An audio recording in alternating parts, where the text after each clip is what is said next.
കർത്താവിൻ്റെ അതിപരിശുദ്ധമായ നാമം മഹത്വപ്പെടുമാറാകട്ടെ. കടന്നു വന്നിരിക്കുന്ന എല്ലാ പ്രിയപ്പെട്ടവർക്കും സൂം ആപ്പിലൂടെ ഈ പ്രോഗ്രാമിൽ പങ്കെടുക്കുന്നവർക്കും ഒരിക്കൽ കൂടെ വീണ്ടും വരുന്നവനായ യേശു കർത്താവിൻ്റെ പരിശുദ്ധമായ നാമത്തിൽ സ്നേഹവന്ദനങ്ങൾ അറിയിക്കുന്നു. നമ്മുടെ കർത്താവിനെ പിതാവായ ദൈവം നമ്മുടെ രക്ഷയ്ക്ക് വേണ്ടി ഭൂമിയിലേക്ക് അയച്ചപ്പോൾ അതിന് ഗുണകരമായ ഒരു സാഹചര്യം ഒരുക്കി കൊടുത്തു കാണും എന്നൊക്കെ നമ്മൾ പ്രതീക്ഷിക്കും. എന്നാൽ ഈ ഭൂമിയിൽ താൻ അയക്കുന്ന ദാസനെ പോലെ കഷ്ടം അനുഭവിച്ച മറ്റൊരാൾ ഉണ്ടാകരുത് എന്ന് പിതാവിന് ഒരു വലിയ നിർബന്ധമുണ്ടായിരുന്നത് പോലെയാണ് തൻ്റെ ജനനം പോലും ഈ ഭൂമിയിൽ നടന്നത്. കർത്താവിനെ ഗർഭത്തിൽ വഹിക്കുന്ന തൻ്റെ അമ്മയായ മറിയം പൂർണ്ണ ഗർഭിണിയായിരിക്കെ റോമൻ ചക്രവർത്തി ഒരു കൽപ്പന പുറപ്പെടുവിക്കാൻ ഇടവന്നു. അതായത് ഓരോരുത്തരും താന്താങ്ങളുടെ ഗോത്രത്തിൽ പോയി പേരെഴുതിക്കണം. കാനേഷുമാരി അല്ലെങ്കിൽ കണക്കെടുപ്പ്, അതിന് ഇപ്പോൾ അവർ താമസിക്കുന്ന സ്ഥലത്ത് നിന്ന് യാത്ര ചെയ്ത് അവരുടെ സ്വന്തം ദേശത്തേക്ക് പോയേ പറ്റൂ. അങ്ങനെ പൂർണ്ണ ഗർഭിണിയായ മറിയത്തെയും കൊണ്ട് ജോസഫ് ബേത്ലഹേമിലേക്ക് പോയി. കാരണം വാസ്തവത്തിൽ അവിടെ യേശു ജനിക്കണം എന്നുള്ള ഒരു പ്രവചനമുണ്ടായിരുന്നു എന്നുള്ളതല്ല കാര്യം. ചക്രവർത്തിയുടെ കൽപ്പന അനുസരിച്ച് അവിടെ പോകാൻ ജോസഫ് നിർബന്ധിതനായി. എന്തായാലും പ്രസവവേദന അടുത്തപ്പോൾ അതിന് പറ്റിയ സൗകര്യമുള്ള സുരക്ഷിതമായ ഒരു രഹസ്യ സ്ഥലം അന്വേഷിച്ചിട്ട് അവർക്ക് സത്രങ്ങളിൽ ഒരിടത്തും ഇടം ലഭിച്ചില്ല. അങ്ങനെ മറിയം അവനെ എവിടെയോ പ്രസവിച്ചു. എന്നിട്ട് പഴന്തുണിയിൽ പൊതിഞ്ഞ് കാലി തൊഴുത്തിലെ പുൽത്തൊട്ടിയിൽ കിടത്തി എന്ന് നമ്മൾ വായിക്കുന്നു. നമ്മുടെയൊക്കെ നിലവാരം വെച്ച് നോക്കിയാൽ നമുക്കൊക്കെ ഒരു സർക്കാർ ആശുപത്രിയുടെ വരാന്തെങ്കിലും കിട്ടും. കാരണം ഒരു ഗർഭിണിയായ സ്ത്രീയോട് ആരായാലും കരുണ കാണിക്കും. എന്നാൽ കർത്താവിന് അത് ലഭിച്ചില്ല. നമ്മുടെ നാട്ടിലൊക്കെ ഒരു സ്ത്രീ അല്ലെങ്കിൽ ഒരു പെൺകുട്ടി ഗർഭിണിയായെന്നറിഞ്ഞാൽ പ്രത്യേകിച്ച് അവളുടെ മാതാപിതാക്കളെങ്കിലും ആ കുഞ്ഞിനെ വരവേൽക്കാൻ വളരെ കരുതലെടുക്കും. ഞാനൊക്കെ കണ്ടിട്ടുണ്ട്. പണ്ട് കേരളത്തിലെ ആണുങ്ങൾ കൂടുതലും മുണ്ടാണ് ഉടുക്കുക. അപ്പോൾ അവരുടെ പഴയ മുണ്ടൊക്കെ ഗർഭിണികളായ സ്ത്രീകളുടെ അമ്മമാർ മേടിച്ച് അലക്കി വെളുപ്പിച്ച് സൂക്ഷിച്ചു വയ്ക്കും. എന്തിനാണെന്നറിയോ? ഇന്നത്തെ പോലെ നാപ്കിനൊന്നും അല്ല അന്ന് ഉപയോഗിച്ചിരുന്നത്. ഇഷ്ടം പോലെ പഴന്തുണി വേണ്ടി വരും. അങ്ങനെ പ്രസവത്തിന് വേണ്ടി അത് ഒരുക്കി വയ്ക്കും. കുഞ്ഞിന് വേണ്ടി ഉടുപ്പുകൾ വാങ്ങി വയ്ക്കും. കുഞ്ഞിനെ ആട്ടാനായിട്ട് തൊട്ടിലുണ്ടാക്കും. എന്നാൽ ഈ വക സൗകര്യങ്ങളൊന്നും പ്രപഞ്ചനാഥനായ കർത്താവിന് ലഭിച്ചില്ല. താൻ ജനിച്ചത് ഒരാശാരിയുടെ വീട്ടിലായിരുന്നു എന്നതുകൊണ്ട് തൻ്റെ വളർത്തു പിതാവ് ജോസഫിൻ്റെ ഒപ്പം നടന്ന് തച്ചൻ്റെ പണിയൊക്കെ പഠിച്ചു. അതുകൊണ്ട് കർത്താവിന് തച്ചൻ്റെ മകൻ എന്ന് പേര് വിളിച്ചിട്ടുണ്ട്. പിന്നീട് തൻ്റെ പിതാവായ, ഞാൻ ഉദ്ദേശിച്ചത് വളർത്തു പിതാവായ ജോസഫ് മരിച്ചു കഴിഞ്ഞപ്പോൾ താൻ കുടുംബത്തിലെ മൂത്ത മകനായിരുന്നത് കൊണ്ട് താൻ തന്നെ തച്ചൻ പണിയെടുത്താണ് ജീവിച്ചത് എന്ന് നമുക്ക് മനസ്സിലാക്കാം. മാർക്കോസിൻ്റെ സുവിശേഷം 6-ാം അധ്യായം അതിൻ്റെ 1 തൊട്ടുള്ള വാക്യങ്ങൾ വായിച്ചാൽ ഇതെല്ലാം നമുക്ക് സ്ഥിരീകരിച്ചെടുക്കാം. യേശു അവിടെ നിന്ന് പോയി സ്വന്തം നാട്ടിലെത്തി. ശിഷ്യന്മാർ അവനെ അനുഗമിച്ചു. സാബത്ത് ദിവസം സിനഗോഗിൽ അവൻ പഠിപ്പിക്കാൻ ആരംഭിച്ചു.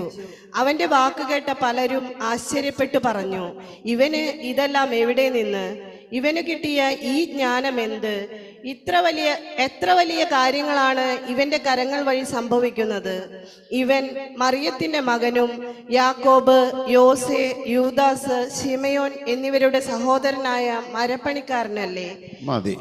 രണ്ട് കാര്യങ്ങൾ നമുക്ക് ഇവിടുന്ന് മനസ്സിലാക്കാം. നമ്മുടെ നാട്ടിലായാലും ശരി, മക്കളെ അമ്മയുടെ പേര് ചേർത്ത് പറയാറില്ല.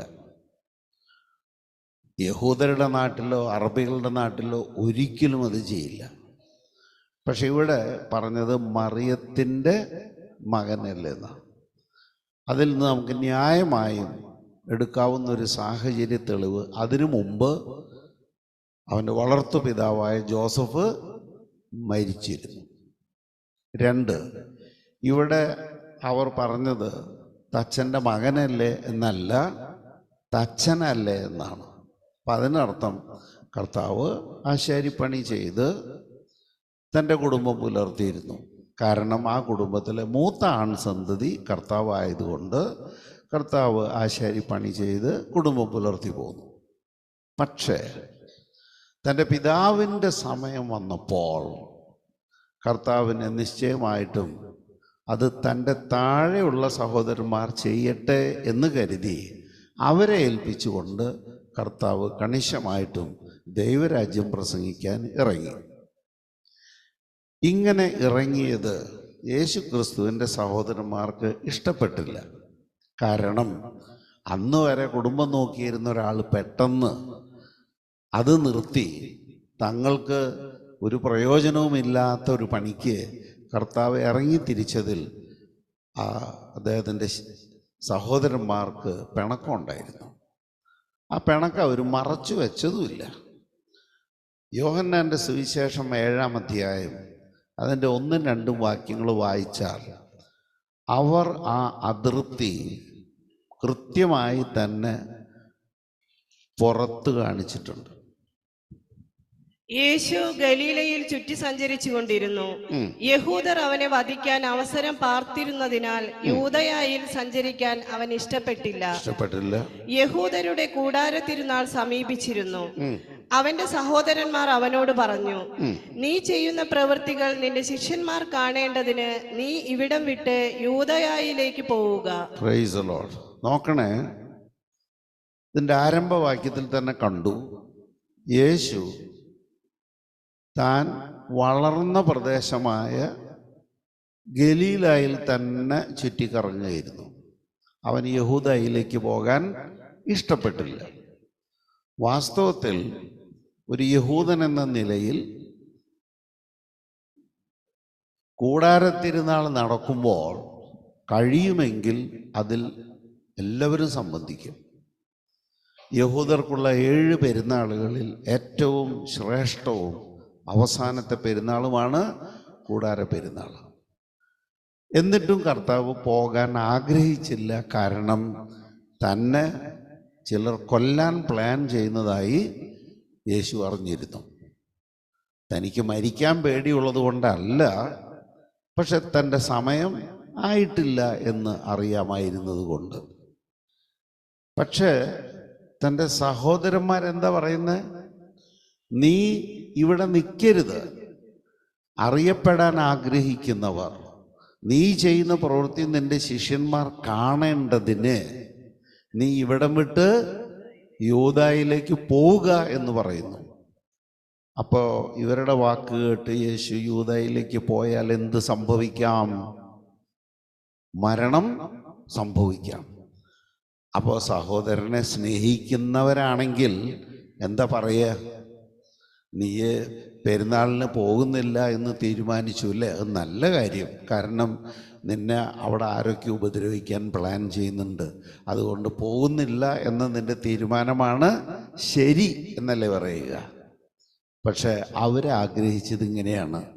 ഇവൻ ഇപ്പം ജീവിച്ചിരുന്നിട്ട് ഇവനെ കൊണ്ട് നമുക്ക് വലിയ പ്രയോജനമൊന്നുമില്ല.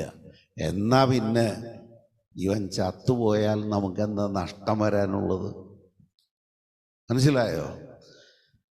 നമ്മുടെ കർത്താവിൻ്റെ ജീവിതം ബൈബിളിൽ നിന്ന് കിട്ടുന്ന അറിവ് വെച്ചുകൊണ്ട് വളരെ താല്പര്യപൂർവം പഠിക്കുന്ന ഒരു വ്യക്തിയാണ് ഞാൻ.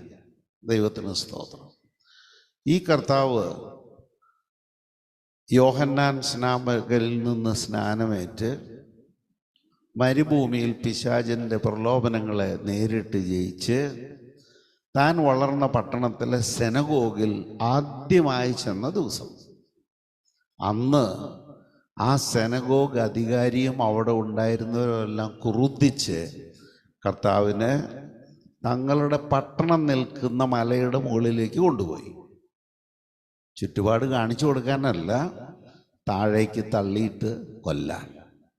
എന്ന് വെച്ചാൽ കർത്താവായ യേശു തൻ്റെ പരസ്യ ജീവിതം ആരംഭിച്ച ഒന്നാമത്തെ ദിവസം മുതൽ അവന് ശത്രുക്കളെ ഉണ്ടായിരുന്നുള്ളൂ. ആ ശത്രുക്കളെ മുഴുവൻ അവൻ ജയിക്കണം എന്ന് പിതാവിന് നിർബന്ധമായിരുന്നു. ഇത്രയും പ്രതികൂല സാഹചര്യങ്ങൾ ഉണ്ടായിരുന്നിട്ടും പിതാവ് തന്നെ ഭരമേൽപ്പിച്ച പ്രവൃത്തി തികയ്ക്കുവാൻ യേശുവിന് കഴിയാതെ പോയോ? ഇല്ല. ഇതാണ് നമുക്കുള്ള പാഠം. നമ്മെ ദൈവം ഒരു ജോലി ഏൽപ്പിച്ചിട്ടുണ്ട്. എന്നാൽ അത് സുഗമമായി നടക്കാനുള്ള സാഹചര്യം അല്ല ദൈവം നമുക്കൊരുക്കി തരിക. ആ പ്രതികൂല സാഹചര്യങ്ങളെ പടവെട്ടി ജയിച്ചെങ്കിൽ മാത്രമേ നാം ജയാളിയാണ് എന്ന് ദൈവം സമ്മതിക്കുകയുള്ളൂ. ഇതിനാണ് നാം ക്രിസ്തുവിൻ്റെ ജീവിതത്തെ നോക്കി പഠിക്കേണ്ടത്. കർത്താവ് ആ പെരുന്നാളിന് പോകുന്നില്ല എന്ന് 8-ാമത്തെ വാക്യത്തിൽ തീരുമാനിക്കുകയും പറയുകയും ചെയ്തു. 8-ാമത്തെ വാക്യം ഒന്ന് വായിച്ചാട്ടെ. നിങ്ങൾ തിരുനാളിന് പോയിക്കൊള്ളുവിൻ, ഞാൻ ഈ തിരുനാളിന് പോകുന്നില്ല, എന്തെന്നാൽ എന്റെ സമയം ഇനിയും പൂർത്തിയായിട്ടില്ല എന്ന് പറഞ്ഞു.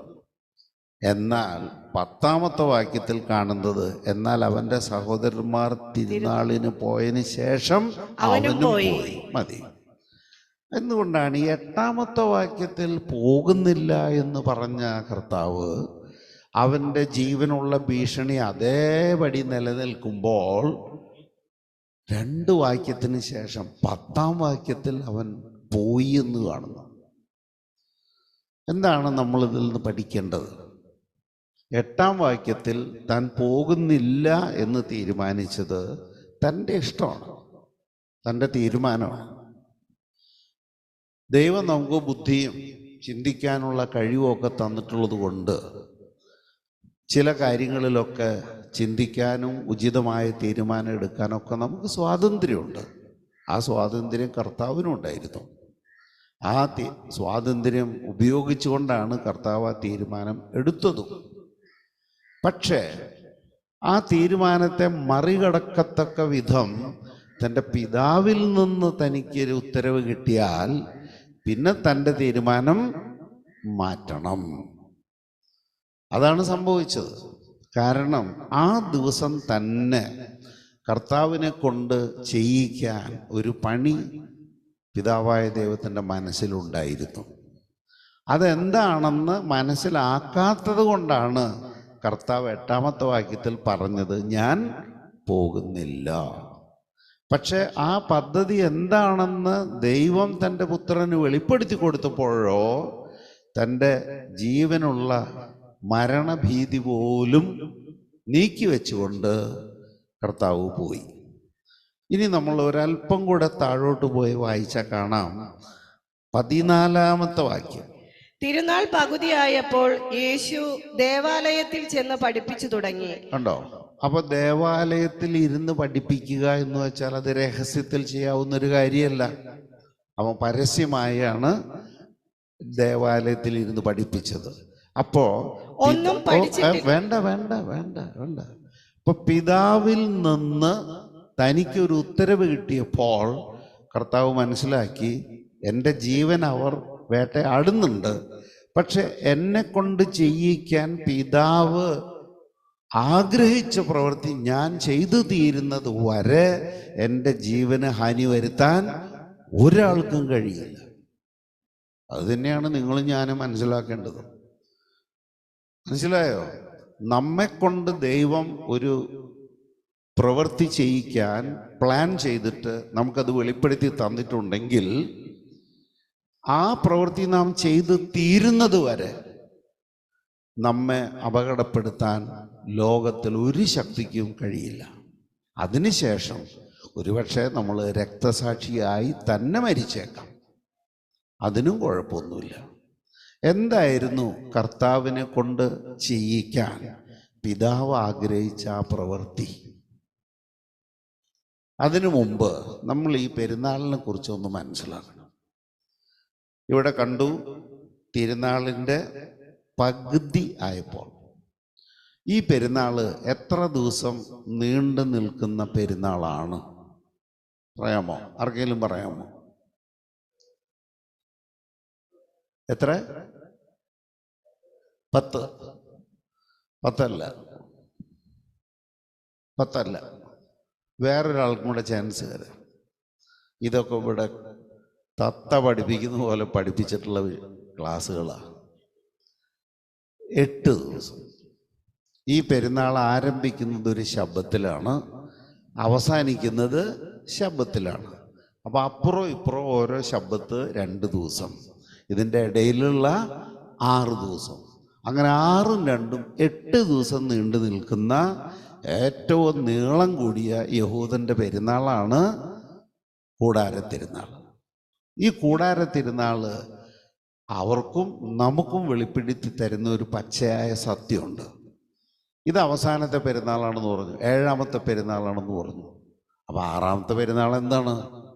6ാമത്തെ പെരുന്നാളാണ് പാപ പരിഹാര തിരുനാൾ.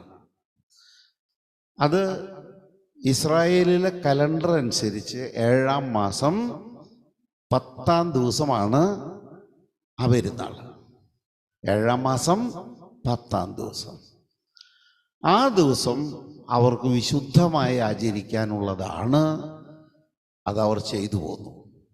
അപ്പോൾ പാപപരിഹാര പെരുന്നാൾ ആചരിച്ച, അല്ലെങ്കിൽ തൻ്റെ പാപത്തിന് മോചനം നേടിയ മനുഷ്യർക്ക് ദൈവത്തോടുകൂടെ നിത്യമായൊരു വാസമുണ്ട് എന്നുള്ളതാണ് ഈ കൂടാര പെരുന്നാളിൻ്റെ സന്ദേശം.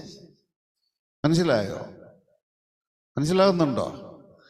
ഇതുകൊണ്ടാണ് വെളിപ്പാടിൻ്റെ പുസ്തകത്തിൽ അവസാന ഭാഗത്ത് നമ്മൾ കാണുന്നത്, ഇതാ ദൈവത്തിൻ്റെ കൂടാരം മനുഷ്യരോട് കൂടെ.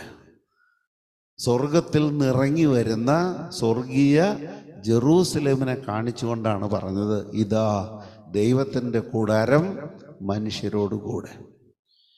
ഈ ദിവസത്തെ അശുദ്ധമാക്കിയാൽ ദൈവം കോപിക്കും. അതിന് നമ്മൾ പാപ പരിഹാര ദിനമെന്നോ അല്ലെങ്കിൽ പാപ പരിഹാര തിരുനാളെന്നൊക്കെ പറയും. ഇതിന് ഇംഗ്ലീഷിൽ പറയാ ഡേ ഓഫ് അറ്റോൺമെന്റ് എന്നാണ്. യഹൂദന്റെ ഭാഷയിൽ യോം കിപ്പോർ. ഇന്നേക്ക് 50 കൊല്ലം മുമ്പ് ഇതുപോലൊരു യോം കിപ്പോർ ദിനത്തിൽ ഇസ്രായേലിനെ മുടിച്ചു കളയാം എന്ന് തീരുമാനമെടുത്തുകൊണ്ട് ഇസ്രായേലിന് ചുറ്റുമുള്ള അറബി രാഷ്ട്രങ്ങൾ, ഈജിപ്ത്, സിറിയ, ജോർദാൻ, പിന്നെ അവരെ സപ്പോർട്ട് ചെയ്യുന്ന വലിയ വലിയ പല രാഷ്ട്രങ്ങളും കൂടെ ഒരു യുദ്ധം ചെയ്തു. ആ യുദ്ധം നടക്കുമ്പോൾ അതിൻ്റെ അവസാനം എന്താകും എന്ന് തിരുവെഴുത്തിൽ എഴുതി വച്ചിട്ടുണ്ട്. ഒരു സങ്കീർത്തനത്തിൽ നിന്ന് ആ കാര്യത്തെക്കുറിച്ച്, ഇത് സംഭവിക്കുന്നതിൻ്റെ 3000 കൊല്ലം മുമ്പ് ദാവീദ് എഴുതി വെച്ചത് ഞാൻ നിങ്ങൾക്ക് കാണിച്ചു തരാം. 48ാം സങ്കീർത്തനം, അതിൻ്റെ 2 തൊട്ട് ഒന്ന് വായിച്ചാട്ടെ. ഉയർന്ന മനോഹരമായ അവിടുത്തെ വിശുദ്ധഗിരി ഭൂമി മുഴുവന്റെയും സന്തോഷമാണ്. അങ്ങ് വടക്കുള്ള സിയോൻ പർവ്വതം ഉന്നതനായ രാജാവിന്റെ നഗരമാണ്. അതിന്റെ കോട്ടകൾക്കുള്ളിൽ ദൈവം സുനിശ്ചിതമായ അഭയകേന്ദ്രമായി വെളിപ്പെട്ടിരിക്കുന്നു. ഇതാ രാജാക്കന്മാർ സമ്മേളിച്ചു. അവർ ഒത്തൊരുമിച്ച് മുന്നേറി. അവരുടെ മനസ്സിലൊരു ആഗ്രഹം ഉണ്ടായിരുന്നു. ഇത്രയും ചെറിയ ഒരു രാജ്യമായ ഇസ്രായേലിന് നമ്മൾ ഇത്രയും വലിയ അറബി രാഷ്ട്രങ്ങളെല്ലാം ഒരുമിച്ച് കൂടി യുദ്ധം ചെയ്യുകയാണെങ്കിൽ അവരെ നമുക്ക് ഒറ്റ ദിവസം കൊണ്ട് ഇല്ലായ്മ ചെയ്യാം. അങ്ങനെയാണ് യോം കിപ്പോർ യുദ്ധം തുടങ്ങിയത്. ആ യോം കിപ്പോർ യുദ്ധം തുടങ്ങുന്നതിൻ്റെ മുമ്പ് ഈജിപ്തിൻ്റെ പ്രസിഡൻ്റായിരുന്ന ഗമാൽ അബ്ദുൽ നാസർ ഒരു റേഡിയോ പ്രഭാഷണം നടത്തി. അതിങ്ങനെയാണ്: നാളെ നാം ലോകത്തിൽ നിന്ന് ഇസ്രായേലിനെ തുടച്ചു നീക്കുകയാണ്. അതുകൊണ്ട് സന്തോഷിക്കുവേൻ, സന്തോഷിച്ച് ആർപ്പിടുവേൻ. എല്ലാവരും കേട്ട പോലെ ഇസ്രായേൽ ഇത് കേട്ടു. ഇസ്രായേലിൻ്റെ അന്നത്തെ പ്രധാനമന്ത്രി തൻ്റെ പ്രധാനപ്പെട്ട മന്ത്രിമാരുടെ എല്ലാം യോഗം വിളിച്ചു. എന്നിട്ട് പറഞ്ഞു, നമുക്ക് തൊട്ടടുത്ത് കിടക്കുന്ന രാജ്യമാണ് ഈജിപ്ത്. ഈജിപ്തിൻ്റെ കയ്യിലുള്ള വിമാനങ്ങളുടെ എണ്ണം നോക്കിയാൽ, യുദ്ധവിമാനങ്ങളുടെ എണ്ണം നോക്കിയാൽ അതിൻ്റെ ഒരു ഫ്രാക്ഷൻ പോലും നമ്മുടെ കയ്യിലില്ല. അവരുടെ കയ്യിൽ 3000 വിമാനങ്ങളുണ്ട്, നമ്മുടെ കയ്യിൽ വെറും 300. മറ്റ് രാജ്യങ്ങളുടെ കയ്യിലുള്ളതൊക്കെ വേറെ. അപ്പോൾ ഈ യുദ്ധം നാളെ തുടങ്ങിയാൽ നമ്മൾ തീർന്നു. അതുകൊണ്ട് നമുക്ക് അവരുടെ അടി കൊണ്ട് ചാകുന്നതിനേക്കാൾ നല്ലത് നമുക്ക് പോരാടി മരിക്കാം. രാജ്യം പറഞ്ഞു ആമേൻ. അങ്ങനെ യുദ്ധം നാളെയാണ് തുടങ്ങേണ്ടതെങ്കിൽ ഇന്ന് രാത്രി ഇസ്രായേൽ തൻ്റെ 300 വിമാനങ്ങളെ 10 വെച്ചുള്ള ബാച്ചുകളായി യുദ്ധം ചെയ്യാൻ ഒരുങ്ങി നിൽക്കുന്ന രാജ്യങ്ങളിലേക്ക് അയച്ചിട്ട് അവരുടെ എയർപോർട്ടിലെ റൺവേകൾ മുഴുവൻ കുളം തോണ്ടി. അതിനുശേഷം ഒരൊറ്റ പ്ലെയിനും അവിടുന്ന് പോവില്ല എന്ന് ഉറപ്പായല്ലോ. ബാക്കി ഹാങ്കറുകൾക്കുള്ളിൽ നിറഞ്ഞു കിടന്നിരുന്ന ഈ വിമാനങ്ങളെ ഈയാമ്പാറ്റയെ കരിക്കുന്നത് പോലെ ഇസ്രായേൽ കരിച്ചു. ഒരൊറ്റ യുദ്ധവിമാനം പോലും പറന്നു പൊന്തിയില്ല. 4 ദിവസം കഴിഞ്ഞപ്പോൾ സിറിയയുടെ ഗോലാൻ കുന്നുകൾ ഇസ്രായേലിൻ്റെ കയ്യിൽ, ഈജിപ്തിൻ്റെ സിയോൻ മലമ്പ്രദേശം മുഴുവൻ ഇസ്രായേലിൻ്റെ കയ്യിൽ, ജോർദാൻ്റെ ഗാസയും വെസ്റ്റ് ബാങ്കും ഇസ്രായേലിൻ്റെ കയ്യിൽ. ഇസ്രായേലിലെ ഒരു വിമാനത്തിന് പോലും കേടുവന്നില്ല. പക്ഷെ അവരുടെ കയ്യിലുള്ള 5000-6000 വിമാനങ്ങൾ ചിറക് കരിഞ്ഞ പക്ഷികളെ പോലെ കിടന്നു. അതൊരു മഹാവിജയമായിരുന്നു. അതിനുശേഷം ഈ രാജ്യങ്ങളെല്ലാം കൂടെ യുണൈറ്റഡ് നേഷൻസിൽ ചെന്ന് കൈകൂപ്പിക്കൊണ്ട് പറഞ്ഞു, എങ്ങനെയെങ്കിലും ഈ യുദ്ധം നിർത്തിത്തരണം. അതാണ് യോം കിപ്പോറിൽ നടന്ന 6 ദിവസത്തെ യുദ്ധം. ആ 6 ദിവസം നടന്ന യുദ്ധത്തിൻ്റെ ആഘോഷമാണ് ഈ കഴിഞ്ഞ ഒക്ടോബർ 7-ാം തീയതി നടന്നത്. നിങ്ങൾ പത്രം വായിക്കുന്നവരാണെങ്കിൽ മനസ്സിലാക്കാം, ഈ കഴിഞ്ഞ സെപ്റ്റംബർ 7-ാം തീയതി യോം കിപ്പോറായിരുന്നു. അതുകൊണ്ട് ഹമാസ് അവരെ കയറി അടിച്ച് പപ്പടാക്കാമെന്ന് വിചാരിച്ചു. കാരണം യോം കിപ്പോർ ദിവസത്തിൽ യഹൂദൻ വേലയൊന്നും ചെയ്യില്ല, അതൊരു വലിയ ശാപത്തായിരുന്നു. പക്ഷേ ഇക്കുറി ഇസ്രായേലിന് പണിവാളി.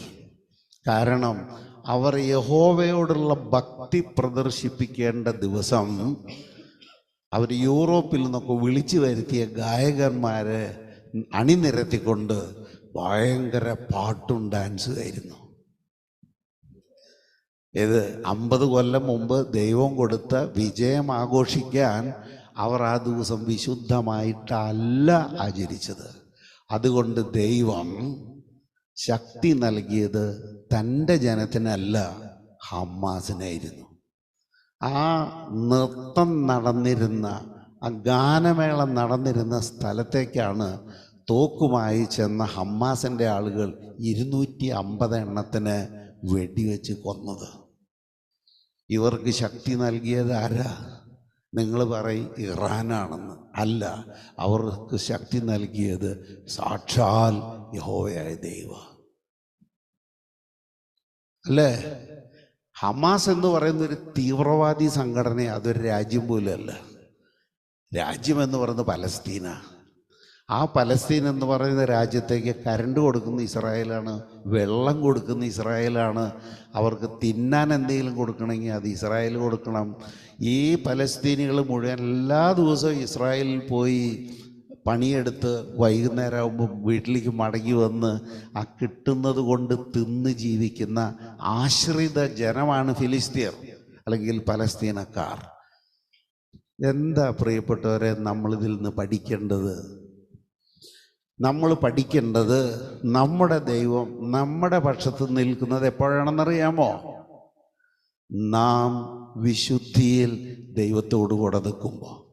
നാം വിശുദ്ധിയിൽ നമ്മുടെ ദൈവത്തോടു കൂടെ നിന്നില്ലെങ്കിൽ നമ്മുടെ ശത്രു എന്ന് പറയുന്നത് വേറെ ആരുമല്ല, ഈ ദൈവം തന്നെയായിരിക്കും. മനസ്സിലായോ? ഇതൊക്കെ പഴയ നിയമം മുതലേ പഠിപ്പിക്കുന്ന സത്യങ്ങളാണ്. കൃത്യമായിട്ട് എവിടെയാണെന്നൊന്നും എനിക്ക് ഓർമ്മയില്ല, എന്നാലും ഏശയ്യാ പ്രവചനത്തിലാണ് എന്നെനിക്കറിയാം. ഞാൻ നോക്കിയെടുത്ത് തരാം. ഒരു മിനിറ്റ് വൈകിയാലും കുഴപ്പമില്ല. ഇതൊക്കെ ഒന്ന് മനസ്സിലാക്കി വയ്ക്കുന്നത് നല്ലതാണ്. Glory Jesus. കാരണം നമ്മൾ നമ്മുടെ ദൈവത്തെ എങ്ങനെയാണ് സമീപിക്കുന്നതിനെക്കുറിച്ച് നമുക്കൊരു ഉറപ്പ് വേണം. ഏശയ്യാ പ്രവചനം 63-ാം അധ്യായം അതിൻ്റെ 8 തൊട്ട് വായിച്ചോ. അവിടുന്ന് അരുളി ചെയ്തു, തീർച്ചയായും അവർ എൻ്റെ ജനമാണ്. ഒരു തർക്കമില്ല. യഹൂദർ തീർച്ചയായും എൻ്റെ ജനമാണ്. തിന്മ പ്രവർത്തിക്കാത്ത പുത്രർ. തിന്മ പ്രവർത്തിക്കാത്ത പുത്രർ എന്ന് വെച്ചാൽ തിന്മ പ്രവർത്തിക്കാൻ വേണ്ടിയിട്ടല്ല അവരെ ദൈവം തിരഞ്ഞെടുത്തത്, നന്മ മാത്രം പ്രവർത്തിക്കാൻ വേണ്ടി തിരഞ്ഞെടുത്തവരാണ്. അവിടുന്ന് അവരുടെ രക്ഷകനായി ഭവിച്ചു. അവരുടെ കഷ്ടതകളിൽ ദൂതനെ അയച്ചില്ല. അവരുടെ കഷ്ടതകളിൽ ദൈവം ദൂതനെ അയച്ചില്ല, നേരിട്ട് തന്നെയാണ് സഹായിച്ചത്. സത്യവേദപുസ്തകം വായിച്ചാൽ കാണാം, അവരുടെ കഷ്ടതകളിൽ ദൈവം അവർക്ക് വേണ്ടി ദൂതനെ അയച്ചു എന്നാണ് കാണുക. സത്യവേദപുസ്തകം തെറ്റാണ്. ദൈവം ദൂതനെ അയക്കല്ല ചെയ്തത്, താൻ നേരിട്ട് ഇസ്രായേലിനെ സഹായിച്ചു. എന്നിട്ടും തന്റെ കരുണയിലും സ്നേഹത്തിലും അവിടുന്ന് അവരെ വീണ്ടെടുത്തു. കഴിഞ്ഞ കാലങ്ങളിൽ അവിടുന്ന് അവരെ കരങ്ങളിൽ വഹിച്ചു. എന്നിട്ടും അവർ എതിർത്തു. അവിടുത്തെ പരിശുദ്ധാത്മാവിനെ ദുഃഖിപ്പിച്ചു. അതിനാൽ അവിടുന്ന് അവരുടെ ശത്രുവായി തീർന്നു.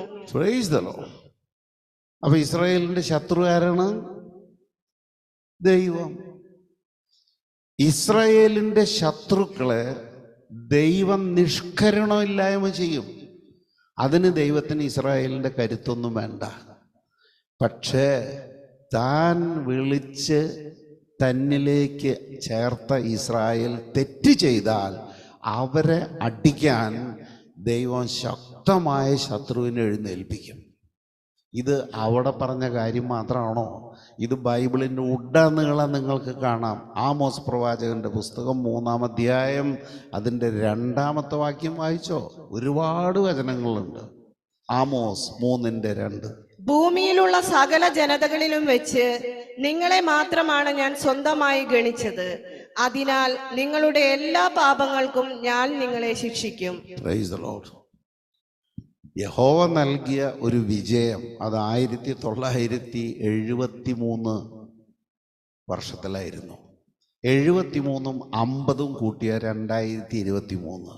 ഈ 2023 യോം കിപ്പോറിൽ ദൈവം നൽകിയ വിജയം ആഘോഷിക്കാൻ ഇസ്രായേലിലെ ചെറുപ്പക്കാർ നാമമാത്ര വസ്ത്രധാരികളായി ആണും പെണ്ണും ഇടകലർന്ന് കൂത്താടുകയായിരുന്നു. ആ കൂത്താട്ടം നിർത്താൻ ദൈവം ഹമാസിന്റെ കയ്യിൽ തോക്ക് കൊടുത്തു. ഇപ്പം മിണുങ്ങാന്ന് വിചാരിച്ചിട്ടാണ് അവര് ഹമാസിന്റെ കോട്ടയിലേക്ക് ഇറങ്ങിയത്. പറഞ്ഞു, മൊത്തം ബന്ദികളെ വിട്ടു തന്നില്ലെങ്കിൽ ഞങ്ങളിപ്പോൾ ഇത് മിണുങ്ങും നിങ്ങളെ. അമേരിക്ക പറഞ്ഞു, കിട്ടിയ ആളുകളെ മേടിക്ക്, എന്നിട്ട് 4-5 ദിവസത്തേക്ക് യുദ്ധം നിർത്തി കൊടുക്കുക. നെതന്യാഹു പറഞ്ഞു മൊത്തം കിട്ടണം. ഇപ്പൊ വെടി നിർത്തിയോ? മൊത്തം കിട്ടിയോ? ആഹാ. അപ്പൊ ഇസ്രായേൽ ജയിച്ചോ? ഇസ്രായേൽ തോറ്റോ?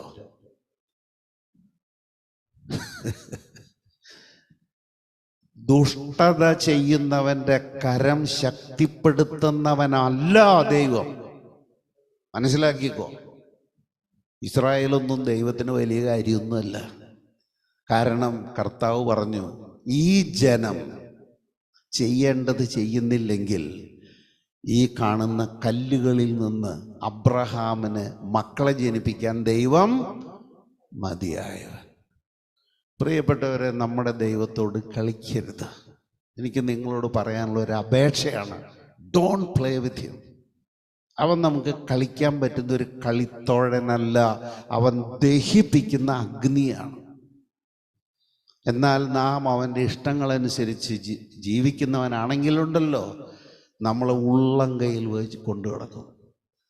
നമ്മളെ ഏശയ്യായിൽ നിന്ന് എന്താ കേട്ടെ? അവരുടെ കഷ്ടങ്ങളിലൊക്കെയും അവൻ ദുഃഖിച്ചു. അവരുടെ കഷ്ടങ്ങളിൽ ദൂതനെ അയച്ചില്ല, പിന്നെയോ താൻ കൂടെ നടന്ന് അവരെ വഹിച്ചു. അടുത്ത വാക്യം പറയണേ, എന്നിട്ടും അവർ ദൈവത്തോട് മറുതലിച്ച് അവിടുത്തെ പരിശുദ്ധാത്മാവിനെ ദുഃഖിപ്പിച്ചു. അതുകൊണ്ട് ഈ മഹാദൈവം തന്നെ അവരുടെ ശത്രുവായി തീർന്നു. ഇതൊക്കെ ഇപ്പം അവർക്ക് അറിയാത്ത കാര്യമാണോ? ആണോ? പ്രിയപ്പെട്ടവരെ, നമ്മൾ ഈ മഹാനായ ദൈവത്തെ അറിയാൻ ഭാഗ്യം ലഭിച്ചൊരു കൂട്ടാണ്. നമ്മൾ പാട്ട് പാടുമ്പോൾ ഇങ്ങനെ പറയാറില്ലേ, യഹോവ ദൈവമാം വിശുദ്ധ ജാതി നാം, അവനവകാശമാം ജനം നാം, പരദേശികൾ നാം ഭാഗ്യശാലികൾ, ഇതുപോലൊരു ജാതിയുണ്ടോ?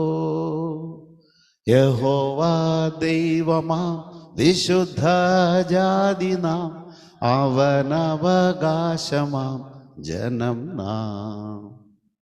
100% സത്യ, 100%. ജാതികളായിരുന്ന നമ്മെ ദൈവം ആദ്യജാതൻ എന്ന് വിളിച്ച യഹൂദനേക്കാൾ സ്നേഹിച്ച് അവർക്ക് ലഭിക്കാതെ പോയ രക്ഷ നമുക്ക് തന്ന് ഇന്ന് നമ്മുടെ കൂടെ നിൽക്കുക. അപ്പം ഇസ്രായേലിന് പറ്റിക്കൊണ്ടിരിക്കുന്ന ഈ അമർഷം അല്ലെങ്കിൽ ഈ പരാജയം എനിക്കും നിനക്കൊരു ഗുണപാഠമാണ്. കാരണം സ്വന്തം ജനമായ ഇസ്രായേലിനെ ദൈവം ഇത്രമാത്രം നാണം കെടുത്തുമെങ്കിൽ നിൻ്റെയൊക്കെ സ്ഥിതി എന്താ? മനസ്സിലായോ? ഇതാണ് റോമാലേഖനം 11 അധ്യായത്തിൽ പൗലോസ് പഠിപ്പിച്ചത്. ഇപ്പം നമ്മൾ റോമാലേഖനത്തിലേക്കൊന്നും പോകുന്നില്ല. കാരണം നാട്ടൊലീവായിരുന്ന കൊമ്പുകളെ ഛേദിച്ചിട്ട് കാട്ടൊലീവായിരുന്ന നമ്മെ അതിനോട് ചേർത്ത് വെച്ചു. അസ്വാഭാവികമായ രീതിയിൽ. സാധാരണ നമ്മൾ ഈ മാവും പന്നീറും ഒക്കെ ഒട്ടിക്കുമ്പോൾ കാട്ടുജാതിയാണ് നട്ടു വളർത്തുക, എന്നിട്ട് നല്ലതിൻ്റെ കൊമ്പ പിടിപ്പിക്കുക, അല്ലേ? പക്ഷേ പൗലോസ് അപ്പോസ്തലൻ പറയാണ്, നല്ല മരമായിരുന്ന വൃക്ഷത്തിൻ്റെ കൊമ്പുകൾ വെട്ടിക്കളഞ്ഞിട്ട് ജാതികളായ നമ്മെ അവിടെ ചേർത്ത് വെച്ചു. എന്നിട്ട് നാം നല്ല ഫലം കായ്ക്കുന്നുണ്ടെങ്കിൽ പൗലോസ് അപ്പോസ്തലൻ പറയണ്, അത് നമ്മുടെ മിടുക്കല്ല, ഈ മരം നമുക്ക് തൻ്റെ വേരിലൂടെ വലിച്ചു തരുന്ന വെള്ളവും വളവുമാണ് അതിന് ഉത്തരവാദി. അതുകൊണ്ട് വളർത്തുമാറാക്കുന്ന ദൈവത്തെ അനുസരിച്ച് കീഴ്പ്പെട്ടിരുന്നാൽ നമുക്ക് നല്ലത്. ഇല്ലെങ്കിൽ യഹൂദനെ തള്ളിക്കളഞ്ഞ ദൈവം എന്നെയും നിന്നെയും തള്ളാൻ 2 വട്ടം ആലോചിക്കില്ല. ദൈവത്തിന് സ്തോത്രം. ഇനി ഞാൻ ആ കർത്താവിനെ കൊണ്ട് ആ വിശേഷ ദിവസം പിതാവായ ദൈവത്തിന് ചെയ്യിക്കേണ്ടിയിരുന്ന മഹത്തായ ശുശ്രൂഷ എന്താണ് എന്നതിലേക്ക് തിരിയാം.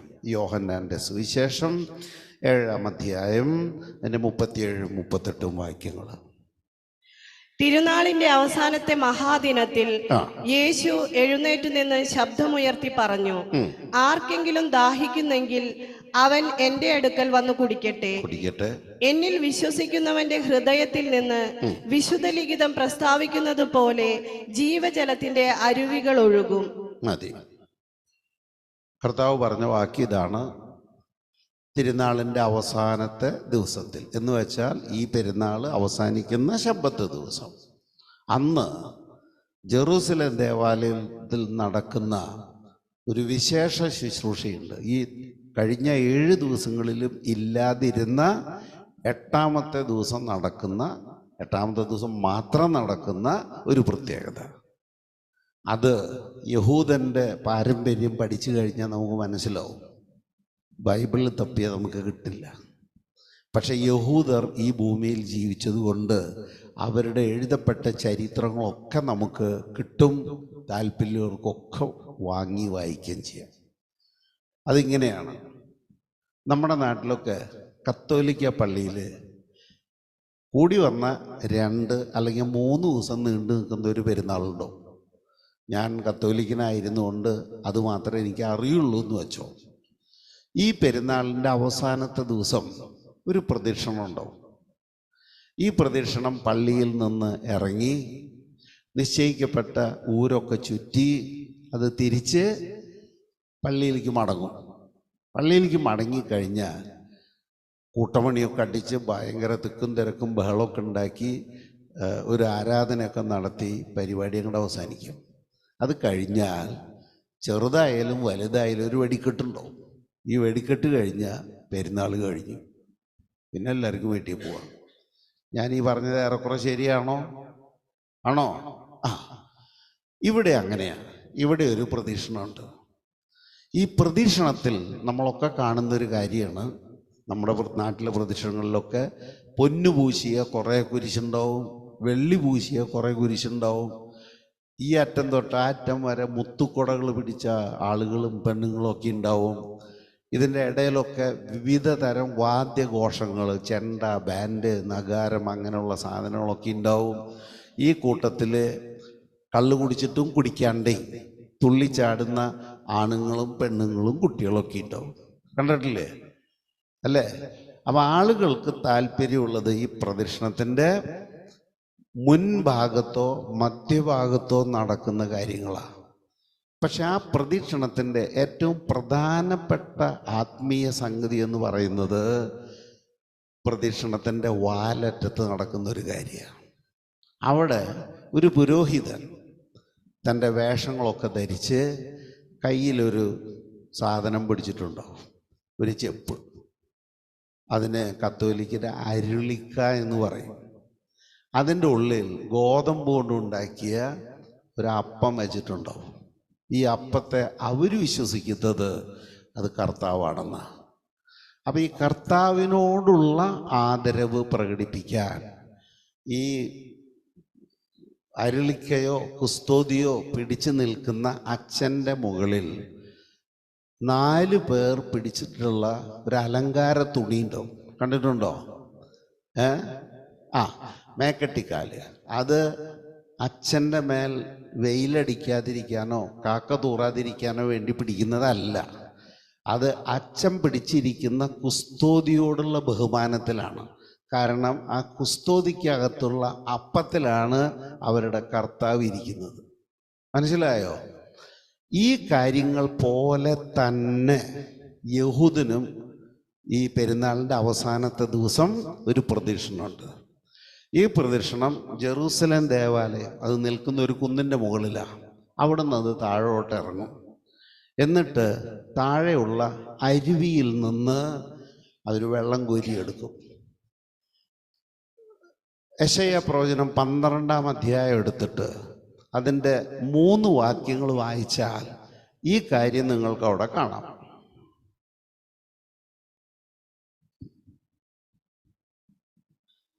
യെശയ്യാ 12, 1, 2, 3. അന്ന് നീ പറയും, കർത്താവേ, അങ്ങേക്ക് ഞാൻ നന്ദി പറയും. അങ്ങ് എന്നോട് കോപിച്ചിരുന്നെങ്കിലും അങ്ങയുടെ കോപം നീങ്ങുകയും അങ്ങ് എന്നെ ആശ്വസിപ്പിക്കുകയും ചെയ്തു. ഇതാ ദൈവമാണ് എന്റെ രക്ഷ. ഞാൻ അങ്ങയിൽ ആശ്രയിക്കും. ഞാൻ ഭയപ്പെടുകയില്ല. എന്തെന്നാൽ ദൈവമായ കർത്താവ് എന്റെ ബലവും എന്റെ ഗാനവുമാണ്. അവിടുന്ന് എന്റെ രക്ഷയായിരിക്കുന്നു. രക്ഷയുടെ കിണറ്റിൽ നിന്ന് നീ സന്തോഷത്തോടെ ജലം കോരിയെടുക്കും. രക്ഷയുടെ കിണറ്റിൽ നിന്ന്, ചില തർജ്ജമയെ കൊടുത്തിരിക്കുന്നത് രക്ഷയുടെ ഉറവയിൽ നിന്ന് നീ സന്തോഷത്തോടെ വെള്ളം കോരും. ഈ 3 വാക്യങ്ങൾ ആവർത്തിച്ച് ആവർത്തിച്ച് ആവർത്തിച്ച് പാടിക്കൊണ്ടാണ് ഈ ഇസ്രായേൽ ജനം ജെറൂസലേം ദേവാലയത്തിൽ നിന്ന് താഴോട്ട് ഈ അരുവിയിലേക്ക് വെള്ളം കോരാൻ പോകുന്നത്. അവിടെ ചെന്ന് കഴിഞ്ഞാൽ ഈ പുരോഹിതൻ്റെ കയ്യിലുള്ള സ്വർണ്ണപാത്രത്തിൽ, അത് അവിടം വരെ കാലിയാണ്, ഈ സ്വർണ്ണപാത്രത്തിൽ വെള്ളം കോരിയെടുക്കും. വെള്ളം കോരിയെടുത്തിട്ട് അവർ തിരിച്ചു നടക്കും. ഈ തിരിച്ചു നടക്കുമ്പോൾ ജനം ഭക്തിയോടുകൂടെ പുരോഹിതൻ്റെ കയ്യിലുള്ള ഈ സ്വർണ്ണപാത്രത്തിലേക്ക് നോക്കിക്കൊണ്ടിരിക്കും. കാരണം അവരുടെ ദൈവമാണ് അവരുടെ ഇടയിൽ ഇപ്പോൾ ഉള്ളത്. എന്ന് വെച്ചാൽ ആ പാത്രത്തിനകത്തിരിക്കുന്ന വെള്ളം ആരാണ് അവരെ സംബന്ധിച്ചിടത്തോളം? അവരുടെ ദൈവം. അപ്പം ദൈവത്തിൻ്റെ പ്രസൻസ്, സാന്നിധ്യം അനുഭവിക്കാൻ ഇച്ഛിച്ചുകൊണ്ട് ജനം ഈ പുരോഹിതൻ പോകുന്ന വഴിയുടെ ഇരുഭാഗത്തു നിന്ന് സ്തോത്രങ്ങളൊക്കെ ആലപിച്ചുകൊണ്ടിരിക്കും. ഇനി അതിൻ്റെ 4, 5, 6 വായിച്ച്. ആ നാളിൽ നീ പറയും, കർത്താവിന് നന്ദി പറയുവിൻ. നന്ദി പറയുക. അവിടുത്തെ നാമം വിളിച്ചപേക്ഷിക്കുവിൻ. ജനതകളുടെ ഇടയിൽ അവിടുത്തെ പ്രവൃത്തികൾ വിളംബരം ചെയ്യുവിൻ. അവിടുത്തെ നാമം ഉന്നതമാണെന്ന് ഉദ്ഘോഷിക്കുവിൻ. കർത്താവിന് സ്തുതി പാടുവിൻ. അവിടുന്ന് മഹത്വത്തോടെ പ്രവർത്തിച്ചു. ഭൂമിയിലെല്ലാം ഇതറിയട്ടെ. സിയോൻ വാസികളെ ആർത്തട്ടഹസിക്കുവിൻ. സന്തോഷത്തോടെ കീർത്തനങ്ങൾ ആലപിക്കുവിൻ. ഇസ്രായേലിന്റെ പരിശുദ്ധനായവൻ മഹത്വത്തോടെ നിങ്ങളുടെ മധ്യേ ഉണ്ട്. Praise the Lord. ആ പാത്രത്തിലുള്ള വെള്ളം ആരാണ്? മഹത്വപൂർണനായ ദൈവമാണത്. ഏതുപോലെ അച്ഛൻ പിടിച്ചിരിക്കുന്ന കുസ്തോതിയിലുള്ള അപ്പത്തിൽ കർത്താവ് ഉള്ളതുപോലെ. അപ്പൊ ഇവര് ചെയ്യുന്ന ഈ പരിപാടി പണ്ട് യഹൂദൻ ചെയ്തുകൊണ്ടിരുന്ന പരിപാടിയുടെ ഡ്യൂപ്ലിക്കേറ്റാണ്.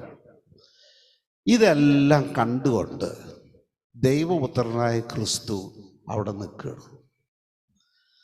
ആ 37-ാമത്തെ വാക്യത്തിൽ ഒരു പ്രത്യേക വാക്ക് നിങ്ങൾ ശ്രദ്ധിക്കേണ്ടതുള്ളത് കൊണ്ട്, അത് സത്യവേദപുസ്തകത്തിൽ ഇല്ലാത്തത് കൊണ്ട് ആ വാക്യം മാത്രം ഒന്ന് വായിക്കാം. തിരുനാളിന്റെ അവസാനത്തെ മഹാദിനത്തിൽ യേശു എഴുന്നേറ്റ് നിന്ന് ശബ്ദമുയർത്തി പറഞ്ഞു. എന്തുകൊണ്ടാണ് ശബ്ദമുയർത്തി പറയുന്നത്? കാരണം അവിടെ 10,000ങ്ങളുടെ തൊണ്ടയിൽ നിന്ന് യഹോവയ്ക്കുള്ള സ്തുതിയും മഹത്വവും കീർത്തനങ്ങളും ആലപിച്ചു കൊണ്ടിരിക്കുന്നതിനിടയിൽ കർത്താവിൻ്റെ കയ്യിൽ മെഗാഫോണില്ല, മൈക്രോഫോണില്ല, അന്ന് വൈദ്യുതി കണ്ടുപിടിച്ചിട്ടുമില്ല. കർത്താവ് അവരോട് എന്താണ് വിളിച്ചു പറഞ്ഞ് കാണുക? കർത്താവ് വിളിച്ചു പറഞ്ഞതൊന്നും ഇതിനകത്തില്ല. കർത്താവ് വിളിച്ച് പറയാൻ ആഗ്രഹിച്ചതാണ്, ഇസ്രായേൽ ജനമേ, പാരമ്പര്യപ്രകാരം നിങ്ങൾ ഈ കാണിക്കുന്ന ഈ പ്രദക്ഷിണത്തിനൊന്നും കാശ് വിലയില്ല. നിങ്ങൾക്ക് ജീവൻ തരാൻ കഴിവുള്ളത് ഞാനാണ്. ആ കോപ്പയിലെ വെള്ളം പുരോഹിതൻ പള്ളിക്കകത്ത് ചെല്ലുമ്പോൾ അത് ജനാലയെ കൂടെ പുറത്തൊഴിച്ച് കളയും. എന്നിട്ട് ആ പാത്രം പുരോഹിതൻ കപ്പ്യാരെ ഏൽപ്പിക്കും. കപ്പ്യാരത് തുടച്ച് അളമാരി വയ്ക്കും. പിന്നെ ആ പാത്രത്തിന് അടുത്ത കൊല്ലം ഉപയോഗമുള്ളൂ. പക്ഷേ ഇതാ ഞാൻ ഇവിടെ നിൽക്കുന്നു, എനിക്ക് നിങ്ങൾക്ക് ജീവൻ തരാൻ പറ്റും. ദാഹിക്കുന്ന ഏവരുമായുള്ളവരെ കം ടു മീ. ഇതാണ് കർത്താവ് വിളിച്ചു പറയുന്നത്. പക്ഷേ അവിടെ കൂടി നിൽക്കുന്ന ജനത്തിന് കർത്താവ് ആരെങ്കിലും ആണോ? അവന് വിശേഷ വസ്ത്രമുണ്ടോ? തൊപ്പിയുണ്ടോ? അധികാര ചിഹ്നമുണ്ടോ? ഒന്നുമില്ല. പക്ഷെ രസം എന്താണെന്നറിയാമോ? ഇതിനിടയിലും ചില ആളുകൾ അവനെ തിരിച്ചറിഞ്ഞു. 40-ാമത്തെ വാക്യം. ഈ വാക്കുകൾ കേട്ടപ്പോൾ ഇവൻ യഥാർത്ഥത്തിൽ പ്രവാചകനാണ് എന്ന് ചിലർ പറഞ്ഞു. ചിലർ പറഞ്ഞു, മറ്റു ചിലർ പറഞ്ഞു ഇവൻ ക്രിസ്തുവാണ്. Praise the Lord. ഇവന് പ്രത്യേകിച്ച് വേഷവിധാനങ്ങളില്ല, അധികാര ചിഹ്നമില്ല. പക്ഷെ ചിലരെ പറഞ്ഞു ഇവനാണ് ക്രിസ്തു. ഇതിന് ഞാൻ പറയുന്ന പേരാണ് വെളിപ്പാട്. ഇത് പുസ്തകം വായിച്ചാൽ കിട്ടില്ല. ഇത് എവിടുന്ന് കിട്ടണം? ഇത് മോളിന്ന് കിട്ടണം. മനസ്സിലായോ? ഈ വെളിപ്പാട് കിട്ടിയ ആളുകൾ ആ കാലത്തുണ്ടായിരുന്നു എന്ന് പറയാൻ വേണ്ടിയിട്ടാണ് ഞാനിത് കൊണ്ടുവന്നത്. ദൈവത്തിന് സ്തോത്രം. ഇപ്പോൾ യൂട്യൂബ് അങ്ങ് തുറന്നാൽ പ്രസംഗത്തിൻ്റെ ബഹളാണ്. ആരാണ് യേശു ക്രിസ്തു? ചിലർ പറയുന്നു യേശു ക്രിസ്തു മനുഷ്യപുത്രനാണ്. വേറെ ചിലർ പറയുന്നു യേശു ക്രിസ്തു ദൈവപുത്രനാണ്. വേറെ ചിലർ പറയുന്നു യേശു ക്രിസ്തു ദൈവമാണ്. വേറെ ചിലർ പറയുന്നു ഈ പിതാവും പുത്രനും ഒന്ന് തന്നെ. മനസ്സിലായോ? കുറഞ്ഞത് 4-5 കോൾ എനിക്ക് ഈ കഴിഞ്ഞ ആഴ്ചയിൽ കിട്ടി. കർത്താവ് ആരാണെന്നറിയാൻ. ഞാൻ പറഞ്ഞു, നിനക്കിപ്പോൾ എന്താ മനസ്സിലായത്? അത് വെച്ചാൽ ജീവിച്ചോ. പക്ഷെ നീ ഒരു കാര്യം മനസ്സിലാക്കിക്കോ, ഇവനെക്കുറിച്ച് പത്രോസ് പറഞ്ഞിട്ടുള്ളൊരു കാര്യമുണ്ട്. അത് മാത്രം ഞാൻ നിനക്ക് ചൂണ്ടിക്കാണിച്ചു തരാം. പത്രോസ് അപ്പോസ്തലൻ്റെ 1-ാമത്തെ ലേഖനം 2-ാമത്തെ അധ്യായം അതിൻ്റെ 7ഉം 8ഉം വാക്യങ്ങളൊന്ന് വായിച്ചു.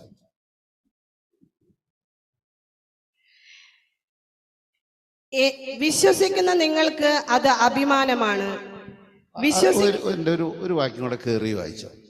ഇപ്രകാരം എഴുതിപ്പെട്ടിരിക്കുന്നു, ഇതാ സിയോനിൽ ഞാൻ ഒരു കല്ല് സ്ഥാപിക്കുന്നു. സിയോനിൽ ഞാൻ ഒരു കല്ല് സ്ഥാപിക്കുന്നു. തിരഞ്ഞെടുക്കപ്പെട്ടതും അമൂല്യവുമായ മൂലക്കല്ല്. അതിൽ വിശ്വസിക്കുന്നവർ ഒരിക്കലും ലജ്ജിക്കുകയില്ല. വിശ്വസിക്കുന്ന നിങ്ങൾക്കത് അഭിമാനമാണ്. വിശ്വസിക്കാത്തവർക്ക് പണിക്കാർ ഉപേക്ഷിച്ചു കളഞ്ഞ കല്ല് മൂലക്കല്ലായി തീർന്നിരിക്കുന്നു. അത് അവർക്ക് തട്ടി വീഴ്ത്തുന്ന കല്ലും ഇടർച്ചയ്ക്കുള്ള പാറയുമായിരിക്കും.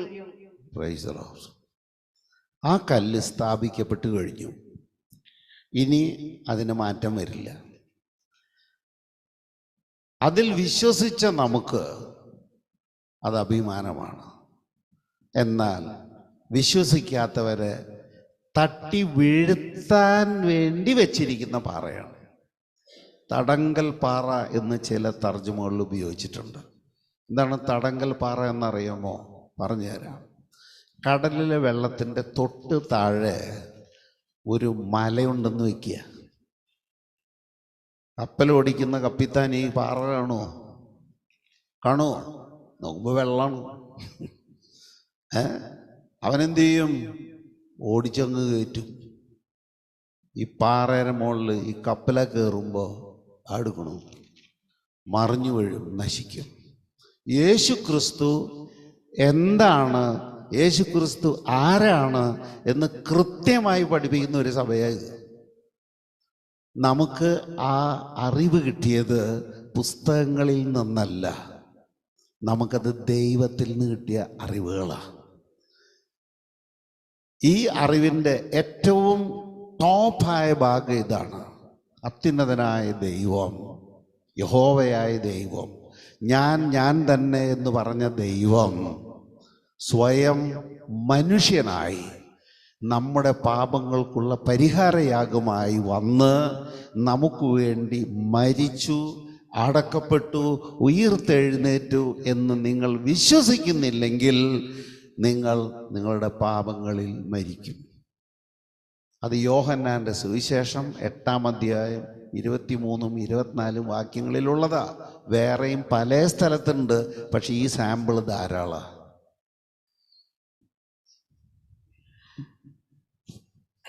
യോഹന്നാൻ 8:23-ഉം 24-ഉം. ഞാൻ മുകളിൽ നിന്നുള്ളവനും നിങ്ങൾ ഈ 23 അങ്ങനെയൊന്നല്ല.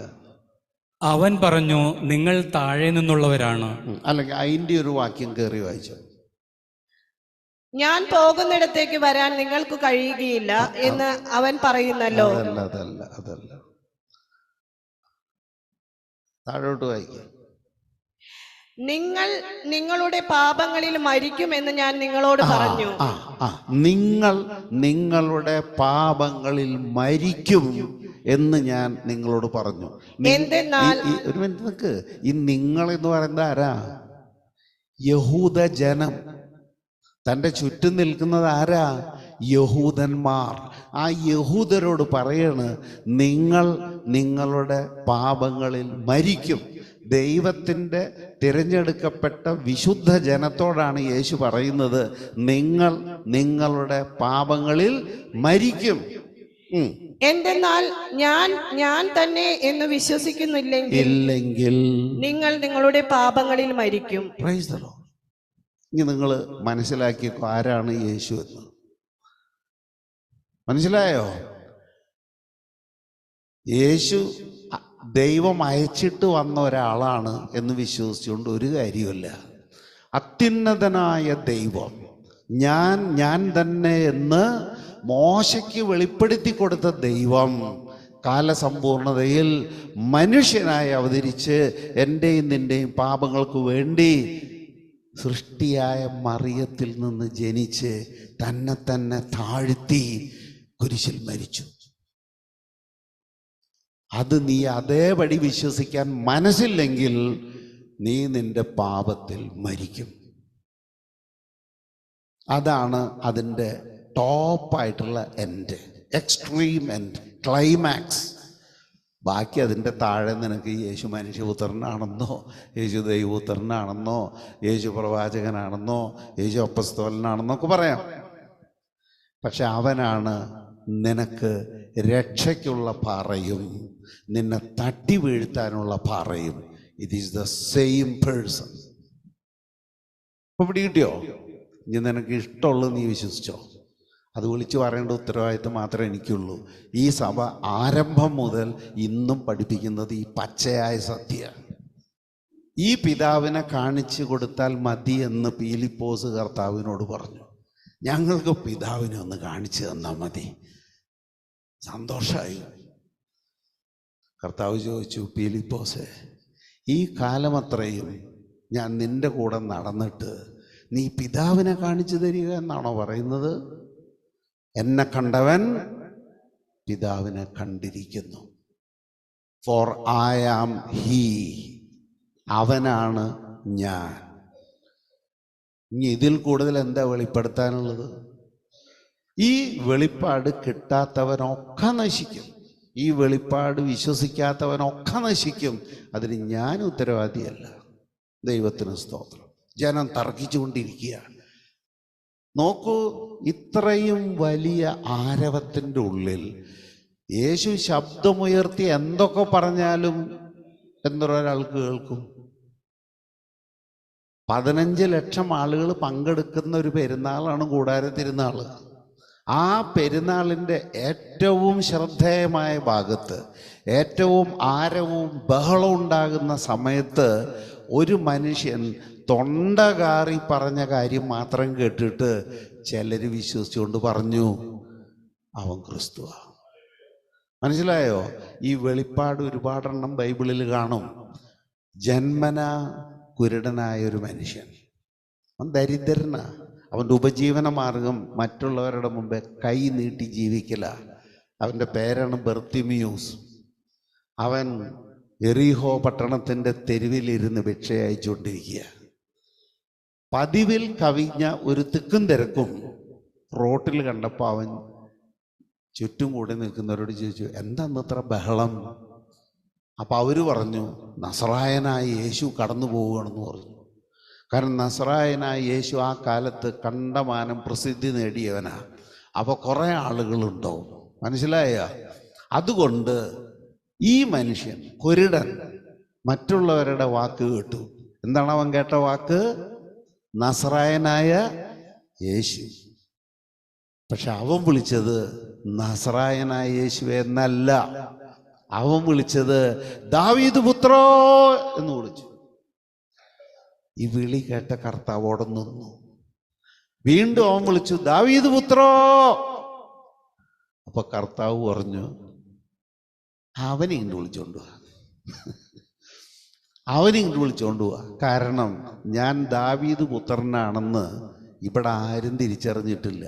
കണ്ണ് തുറന്നിരിക്കുന്ന ആയിരക്കണക്കിന് ആളുകളുണ്ട്, ഒരൊറ്റ എണ്ണത്തിന് ഈ തിരിച്ചറിവ് കിട്ടിയിട്ടില്ല. അവനെ ഇങ്ങോട്ട് വിളിച്ചോണ്ടാന്ന് പറഞ്ഞു.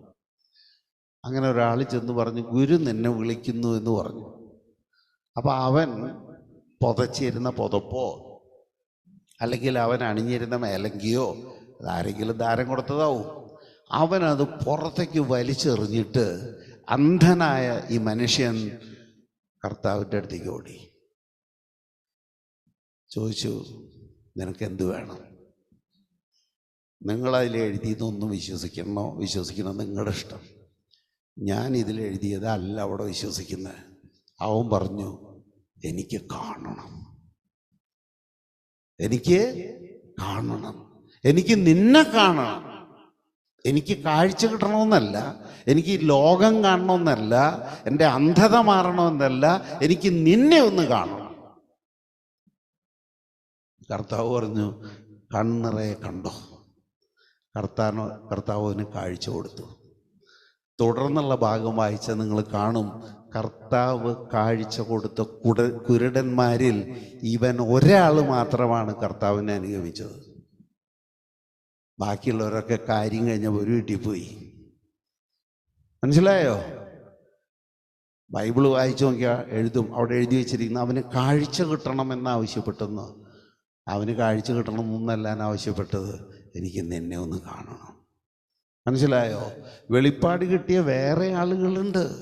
ലൂക്കോസിൻ്റെ സുവിശേഷം വായിച്ചാൽ രക്ഷകനായ ക്രിസ്തുവിനെ കണ്ടിട്ടല്ലാതെ നീ മരിക്കുകയില്ല എന്ന് വാഗ്ദത്തം ലഭിച്ച വൃദ്ധനായ ഒരു മനുഷ്യൻ. മനസ്സിലായോ? ജെറൂസലേം ദേവാലയത്തിലേക്ക് 8 ദിവസം പ്രായമായ ശിശുക്കളെ കൊണ്ടുവരുമ്പോൾ ഈ വൃദ്ധ മനുഷ്യൻ ചെന്ന് നോക്കും, ഇതല്ല, തിരിച്ചു പോരും. പിറ്റേ ദിവസം ചെന്ന് നോക്കും, ഓ ഇതും അല്ല, തിരിച്ചു പോരും. ഈ കർത്താവായ യേശു ക്രിസ്തുവിനെ ദേവാലയത്തിൽ കൊണ്ടുപോകുമ്പോൾ എൻ്റെ തലയിൽ വല്ല വട്ടുണ്ടായിരുന്ന? കർത്താവായ യേശു ദേവാലയത്തിൽ ചെന്നപ്പോൾ ഈ ശിശുവിന് മറ്റു മനുഷ്യ കുട്ടികളിൽ നിന്ന് വല്ല വ്യത്യാസം ഉണ്ടായിരുന്നോ? ഇല്ല. പക്ഷേ യേശുവിനെ കണ്ടപ്പോൾ അവൻ പറഞ്ഞു, ഓ തൃപ്തിയായ യഹോവേ, നീ ഒരുക്കിയ രക്ഷ എൻ്റെ കണ്ണുകൾ കണ്ടു കഴിഞ്ഞു. അതുകൊണ്ട് ഇനി ദാസനെ സമാധാനത്തിൽ വിട്ടയക്കണമേ. എന്ന് വെച്ചാൽ എന്നെ അങ്ങ് എടുത്തേരെ ഈ ഭൂമിയിൽ നിന്ന്. കാരണം ഞാൻ ഇത്രയും കാലം ജീവിച്ചത് ഈ രക്ഷ ഒന്ന് കാണാനാ. പ്രിയപ്പെട്ടവരെ, ഇതിന് പറയുന്ന പേരാണ് വെളിപ്പാട്. ഇതിനു വേണ്ടി നിന്നോടും എന്നോടും പ്രാർത്ഥിക്കാനാണ് പൗലോസ് ഈ തൊണ്ടകാരി പറഞ്ഞുകൊണ്ടിരിക്കുന്നത്. എഫേസ്യ ലേഖനം 1-ാം അധ്യായം 17-ാമത്തെ വാക്യം.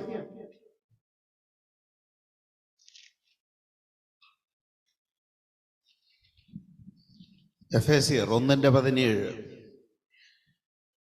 നമ്മുടെ കർത്താവായ യേശുക്രിസ്തുവിന്റെ ദൈവവും മഹത്വത്തിന്റെ പിതാവുമായവൻ ജ്ഞാനത്തിന്റെയും വെളിപ്പാടിന്റെയും ആത്മാവിനെ നിങ്ങൾക്ക് പ്രദാനം ചെയ്തുകൊണ്ട്. കണ്ടോ? ജ്ഞാനത്തിന്റെയും വെളിപ്പാടിന്റെയും ആത്മാവിനെ നമുക്ക് തന്നുകൊണ്ട് തന്നെ കുറിച്ചുള്ള പൂർണ്ണമായ അറിവിലേക്ക് നിങ്ങളെ നയിക്കട്ടെ.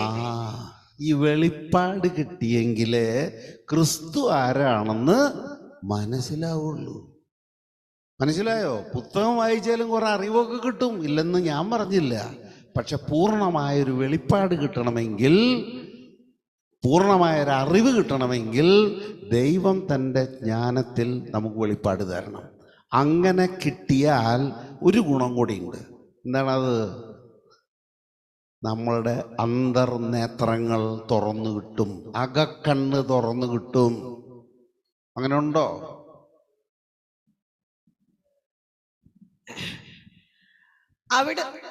വിശുദ്ധർക്ക് അവകാശമായി അവിടുന്ന് വാഗ്ദാനം ചെയ്തിരിക്കുന്ന മഹത്വത്തിന്റെ സമൃദ്ധി മനസ്സിലാക്കാനും നിങ്ങളുടെ ആന്തരിക നേത്രങ്ങൾ അവിടുന്ന് പ്രകാശിപ്പിക്കണം. അപ്പൊ ഈ വെളിപ്പാട് കിട്ടിക്കഴിഞ്ഞാൽ എന്ത് സംഭവിക്കും? വെളിപ്പാട് കിട്ടിക്കഴിഞ്ഞാൽ നിന്റെ അകത്തെ കണ്ണ് തുറക്കും. ഇപ്പൊ നമ്മൾ പുറത്തെ കണ്ണ് തുറന്നിരിക്കുക. ജെറിഹോയിലെ കുരുടന്റെ പുറത്തെ കണ്ണ് അടഞ്ഞായിരുന്നിരുന്ന്, പക്ഷെ അവന്റെ അകത്തെ കണ്ണ് തുറന്നിരുന്നു. മനസ്സിലായോ? അതിനു വേണ്ടിയിട്ടാണ് പ്രാർത്ഥിക്കേണ്ടത്. പക്ഷെ നമുക്ക് പ്രാർത്ഥിക്കേണ്ടത് അതിനല്ലല്ലോ.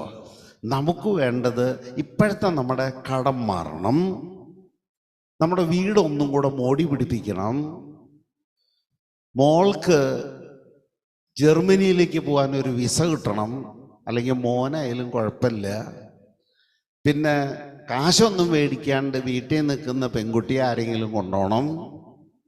അങ്ങനെ ഭൗതികമായ നന്മകൾക്ക് വേണ്ടിയുള്ള പ്രാർത്ഥനയല്ലാതെ നമുക്കൊരു പ്രാർത്ഥനയുമില്ല. മനസ്സിലായോ? വാസ്തവത്തിൽ ഈ അകക്കണ്ണ് തുറന്നു കിട്ടി ദൈവം ആരാണെന്ന് മനസ്സിലാക്കിയാൽ പിന്നെ നമ്മുടെ ജീവിതത്തിനും ഭക്തിക്കും വേണ്ടതെല്ലാം ആ വെളിപ്പാടിനകത്തുണ്ട്. അതെവിടെ എഴുതി വെച്ചിരിക്കുന്നത്? 2 പത്രോസ് 1-ാം അധ്യായം 3-ാമത്തെ വാക്യം. 2 പത്രോസ് 1-ാം അധ്യായം 3-ാമത്തെ വാക്യം. തന്റെ മഹത്വത്തിലേക്കും ഔന്നത്യത്തിലേക്കും നമ്മെ വിളിച്ചവനെ കുറിച്ചുള്ള പൂർണ്ണമായ അറിവിലൂടെ. അതാണ് ഈ പൂർണ്ണമായ അറിവ് എപ്പോഴാണ് കിട്ടുന്നത്?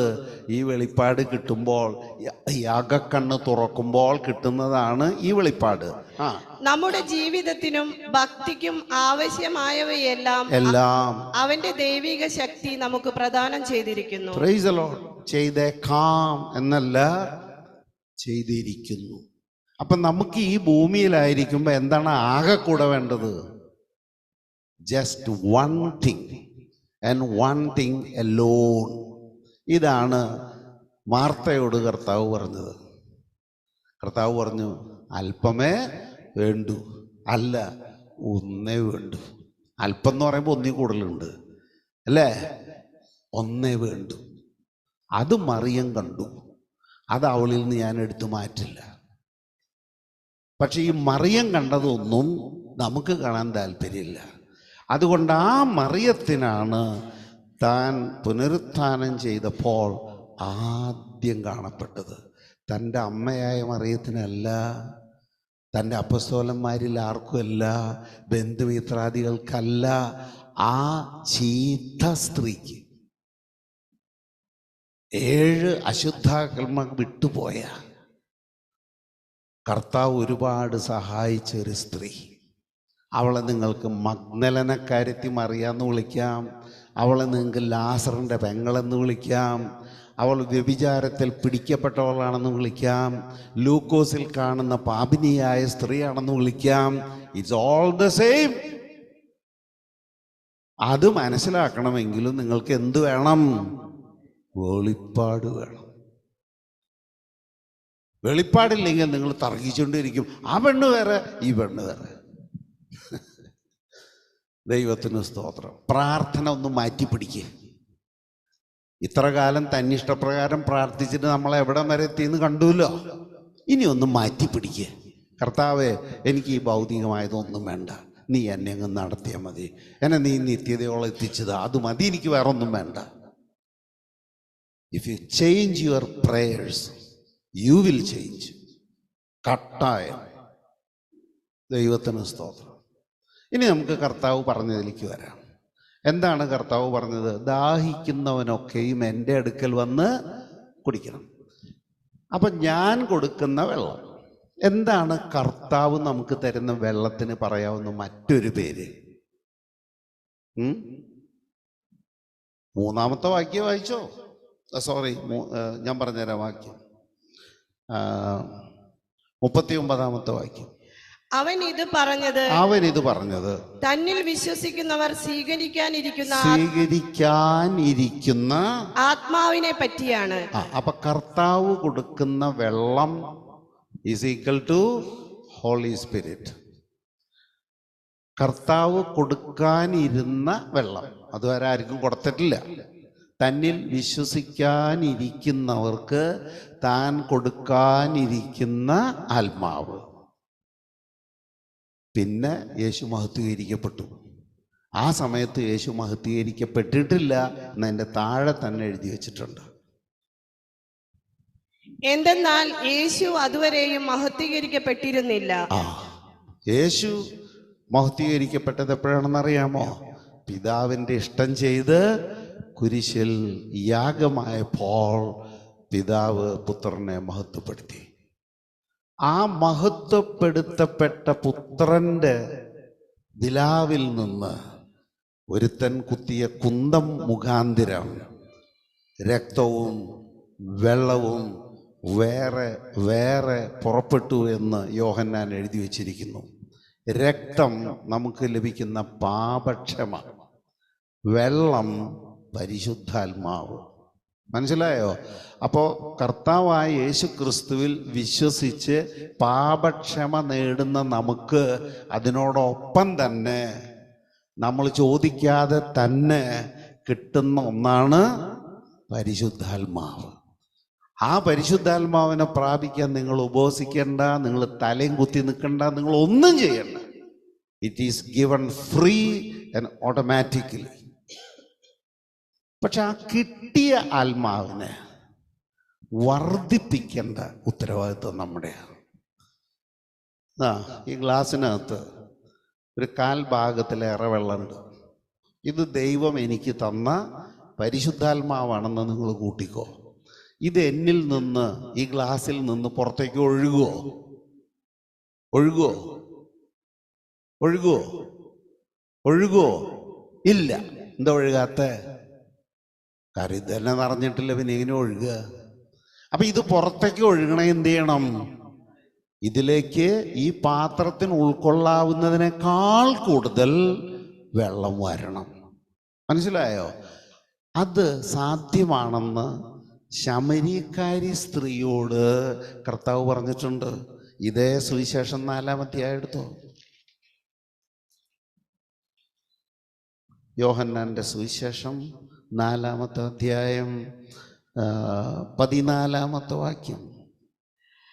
എന്നാൽ ഞാൻ നൽകുന്ന വെള്ളം കുടിക്കുന്നവന് പിന്നീട് ഒരിക്കലും ദാഹിക്കുകയില്ല. ഞാൻ നൽകുന്ന ജലം അവനിൽ നിത്യജീവനിലേക്ക് നിർഗളിക്കുന്ന അരുവിയാകും. നിർഗളിക്കുന്ന, അത് സത്വേദ പുസ്തകത്തിൽ പൊന്തി വരുന്ന. ഈ സാധനം ഇവിടെ കിടക്കല്ലേ ചെയ്യുക, ഇത് പൊന്തി വരും. കണ്ടോ? വക്കണ്ടോ? 4-ാമത്തെ വരി, അവനിൽ നിത്യജീവങ്കിലേക്ക് പൊങ്ങി വരുന്ന നീരുറവയായി തീരും. ഈ സാധനം ഓട്ടോമാറ്റിക്കലി പൊന്തി വരില്ല, ഓട്ടോമാറ്റിക്കലി പൊന്തി വരില്ല. ഇത് നിറയണം. മനസ്സിലായോ? ഇത് പൊന്തി വരുന്നത് എങ്ങനെയാ? നമുക്ക് ലഭിച്ച ഈ ആത്മാവ് അകത്തുള്ളപ്പോൾ നാം പുറപ്പെടുവിക്കേണ്ട ചില ഫലങ്ങളുണ്ട്. ഗലാത്യ ലേഖനം 5-ാം അധ്യായം അതിൻ്റെ 22-ാമത്തെ വാക്യത്തിൽ നാം പുറപ്പെടുവിക്കേണ്ടുന്ന ഫലത്തെക്കുറിച്ച് പറഞ്ഞിട്ടുണ്ട്. എന്നാൽ ആത്മാവിന്റെ ഫലങ്ങളല്ല, ആത്മാവിന് ഒരു ഫലമോ, ആത്മാവിന്റെ ഫലമോ സ്നേഹം. വായിച്ചോ? ആനന്ദം, സമാധാനം, ക്ഷമ, ദയ, നന്മ, വിശ്വസ്തത, സൗമ്യത, ആത്മസംയമനം എന്നിവ. അപ്പൊ നാം ലഭിച്ച അളവിൽ ഫലം കായ്ക്കാൻ തുടങ്ങുമ്പോ ഇതിൻ്റെ ഉള്ളിലുള്ള വെള്ളം പെരുകാൻ തുടങ്ങും. പെരുകും. ഇത് നിറഞ്ഞു കഴിഞ്ഞ് എന്തുണ്ടാകും? പുറത്തേക്ക് ഒഴുകും. മനസ്സിലായോ? നിങ്ങൾ ഈ കാണുന്ന ഗംഗാ നദി എന്ന് പറയുന്ന സാധനം യു പിയിൽ വാരണാസിയിൽ ചെന്നാൽ ഭയങ്കര വീതിയിൽ ഒഴുകുന്ന ഗംഗാ നദി കാണും. ഈ ഗംഗാ നദി അതിൻ്റെ ഉത്ഭവ സ്ഥാനത്തേക്ക് പോയ എന്തോരം വലിപ്പുണ്ടാവും? ഗംഗോത്രി എന്ന് പറയുന്ന ഒരു സ്ഥലത്ത് ഒരു പാറയുടെ അടിയിൽ നിന്ന് വരുന്ന ഇച്ചിരി വെള്ളമാണ് ഒരാൾക്ക് കാല് കഴുകാനുള്ള വെള്ളം. അതാണ് ഈ മഹാനദിയായിട്ട് തീർന്നിരിക്കുന്നത്. അപ്പം അതിൻ്റെ ഉത്ഭവ സ്ഥാനത്ത് ഇറ്റ് ഈസ് സോ സ്മോൾ. പിന്നെ അതെന്ത് ചെയ്യുന്നു? അതങ്ങ് വർദ്ധിക്കുകയാണ്. വർദ്ധിച്ച് വർദ്ധിച്ച് വർദ്ധിച്ചു വരിക. ഇതിനെക്കുറിച്ച് ബൈബിളിൽ ഇഷ്ടം പോലെ എഴുതി വച്ചിട്ടുണ്ട്. ദൈവം നമുക്ക് തന്നിരിക്കുന്ന തേജസ് അല്ലെങ്കിൽ മഹത്വം അതുണ്ടെന്നേ, ഇല്ലെന്ന് ആര് പറഞ്ഞു?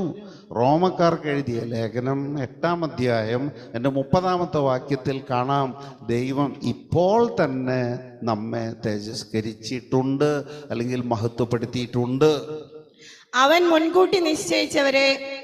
താൻ മുൻകൂട്ടി നിശ്ചയിച്ചവരെ അവിടുന്ന് വിളിച്ചു, വിളിച്ചവരെ നീതീകരിച്ചവരെ മഹത്വപ്പെടുത്തി. അപ്പൊ നമുക്കിപ്പോ മഹത്വം കിട്ടിയിട്ടുണ്ടോ? ഉണ്ട്. പക്ഷെ ഇത് ആ ദൈവപുത്രന്റെ മഹത്വം അല്ല, അതിനേക്കാളൊക്കെ എത്രയോ എത്രയോ എത്രയോ താഴെയാണ്.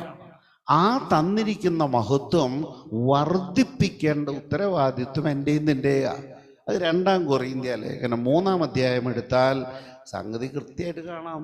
2 കൊറിന്ത്യർ 3-ാം അധ്യായം അവിടെ എഴുതി വച്ചിട്ടുണ്ട്. 18-ാമത്തെ വാക്യം 2 കൊറിന്ത്യർ 3:18. കർത്താവിന്റെ ആത്മാവുള്ളിടത്ത് സ്വാതന്ത്ര്യമുണ്ട്. കർത്താവിന്റെ മഹത്വം കണ്ണാടിയിൽ എന്ന പോലെ മൂടുപടമണിയാത്ത മുഖത്ത് പ്രതിഫലിക്കുന്ന നാം എല്ലാവരും അവിടുത്തെ സാദൃശ്യത്തിലേക്ക് എന്ന് പറഞ്ഞാൽ ക്രിസ്തു ആയിരിക്കുന്ന അതേ പ്രതിമയായി തീരേണ്ടതിന് മഹത്വത്തിൽ